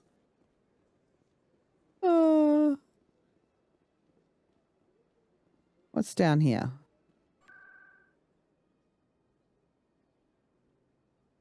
Let's have a look at the map again. We are... Ah, we're here now. Okay. So I want to go... Do I have any idea where I'm going? Absolutely the fuck not. We're just vibing. Oh, look, it's another fucking keeper. Bug thing over there. What's it doing? It's a keeper. Do not disturb the keepers. Yeah, don't disturb the keeper. Do not disturb the keepers. But what if I want to disturb the fuck-ass keepers? Welcome to Presidium Tourism Terminal 2. You are standing near the base of the Citadel Tower. It's not enough to have a fucking stealth shipping company. You have to hoard wealth like a fucking squirrel. Yep. Behind me is the spectacular relay monument, a scale model representation of a Prothean mass relay. To your left is one of the keepers, the enigmatic caretakers of the Citadel, working on a control panel. You may see keepers involved in various tasks throughout all levels of the Citadel. We ask that you do not interfere with them in any way. Yeah, because they're just here to watch species get wiped out every couple thousand years. I mean, what? Tell me more about the relay monument. Discovered by the Asari who first arrived at the Citadel, the relay monument is one of the station's most interesting and controversial features. What is the meaning behind this striking piece of art? Is it a tribute to Prothean vanity? A reminder of their conquest of the galaxy through mass relay technology? Or perhaps it is a symbol of unity? The acknowledgement that the relays would eventually lead to the Citadel. EP. No one can say for sure, making the relay monument a favorite topic of discussion among academics and scholars. Tell me more. About the Citadel Tower. Housing both the Will I council finish my chambers and monster? Citadel control, the tower is one of the most important buildings on the station. Access to these areas is restricted to those with the appropriate clearance. Oh, well, I can do a better burp than that. God damn. All right. What happens in Citadel Control? Citadel Control handles all incoming and outbound transit. Every ship within 2,000 kilometers of the Citadel is under the jurisdiction of Citadel Control. At peak At least they use kilometers. responsible for monitoring upwards of 1,000 vessels. I'd like to hear more about the council chambers. The business of the Council, which often has far-reaching effects on the galactic community, is conducted in a room at the apex of the Citadel Tower. The Council chambers themselves are truly a magnificent sight to behold, though few get to experience the view in person. Typically, only the councilors, ambassadors, and high-ranking officials, along with various support staff, are allowed access. All right. Not open to the public? If someone has business with the council. The average citizen must go through the proper channels if they wish an audience with the Council. This is usually arranged through their respective ambassadors. Uh-huh. Even then, few are given But my access to the ambassador actual hates me. council chambers. In most cases, the ambassador acts on behalf of the citizen. I'm scheduled to have an audience with the council. Only a handful of visitors to the Citadel are ever granted that privilege. I would be Privilege, jealous, right. But that is outside the scope of my programming. What happens in Citadel Control?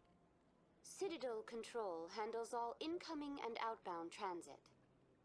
Every ship within 2,000 kilometers of the Citadel is under the jurisdiction of Citadel Control. At peak capacity, they are responsible for monitoring upwards of 1,000 vessels.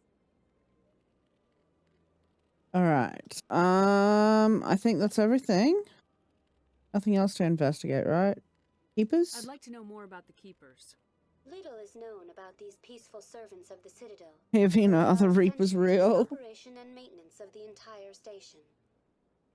Citadel regulations protect the Keepers against interference during the performance of their tasks. Failure to comply Wouldn't want to interfere with the Keepers now would we? of the Citadel, but are typically found in and around the tower. Creepy little fucks. Any particular reason there are so many Keepers in this area? The Keepers do not communicate with other species. No, they just watch. It is assumed, however, that the tower houses the Citadel's primary control systems. Many of the station's systems, such as navigation and life support, function automatically. It is believed the Keepers operate those systems from inside the tower. It is believed. The Keepers also make frequent appearances in The fact that you don't even have control of your own life support and you just live here happily, fucked up. Fucked up. Shepherd Keeper Rule 34. No! That's all for now. Thank you for using Avina. Have a pleasant day. On that unpleasant topic, I'm starting to hit a wall and I need to shower and go to Woolworths for food. So I'm going to leave it there. I know we haven't had much gameplay today. I'm sorry, but we did get a stream in, at least considering how bad off my health has been lately. I'm going to take what's left of me feeling decent enough and go get some fucking food. It's the internet. Someone's probably done it. Look, you're not fucking wrong, but I don't want to think about it.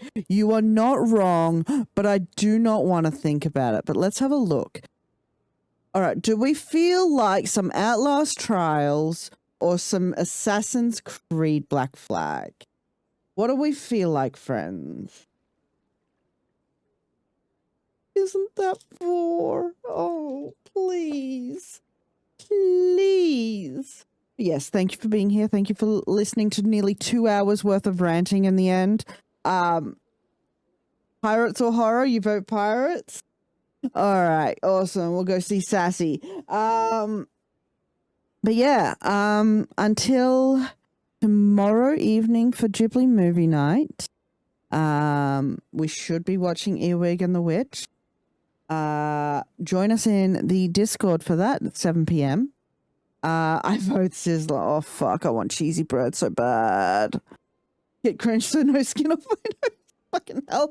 Oh, successfully. I've cringed successfully. But yeah, join us in Discord for Ghibli Movie Night tomorrow night. Mondays, as long as I'm feeling good, whatever time I'm feeling good enough to stream. Keep an eye on Discord for going live notifications. I will try to give a little heads up saying I'm feeling good. I'm going to go live soon. We will finish Tavern Talk, hopefully. And then Wednesday, again, if I'm feeling good, we will do Stardew. But yeah. And then we're coming up on the first Friday of the month. So if you are on the $6 Ko-fi tier or above, join us for Ko-fi Movie Night. We haven't decided on a movie this month. We need to decide on a movie. We should do that. Brango Burr. But yeah, make sure you take care of yourselves. Thank you all for being here for such an early fucking stream. Made it almost 4 hours, friends. That's an achievement. That's an achievement in my books. Even if nearly 2 hours of that was me fucking ranting. But yeah. Take a raid message with you. We're going to go see the wonderful Sassy Cheese. Some of you may remember Sassy from our Hear Me Out collaboration. She is working to 100% a Black Flag right now. First time she's played Black Flag. So enjoy the show. And I will see you all tomorrow for movies and Monday for stream.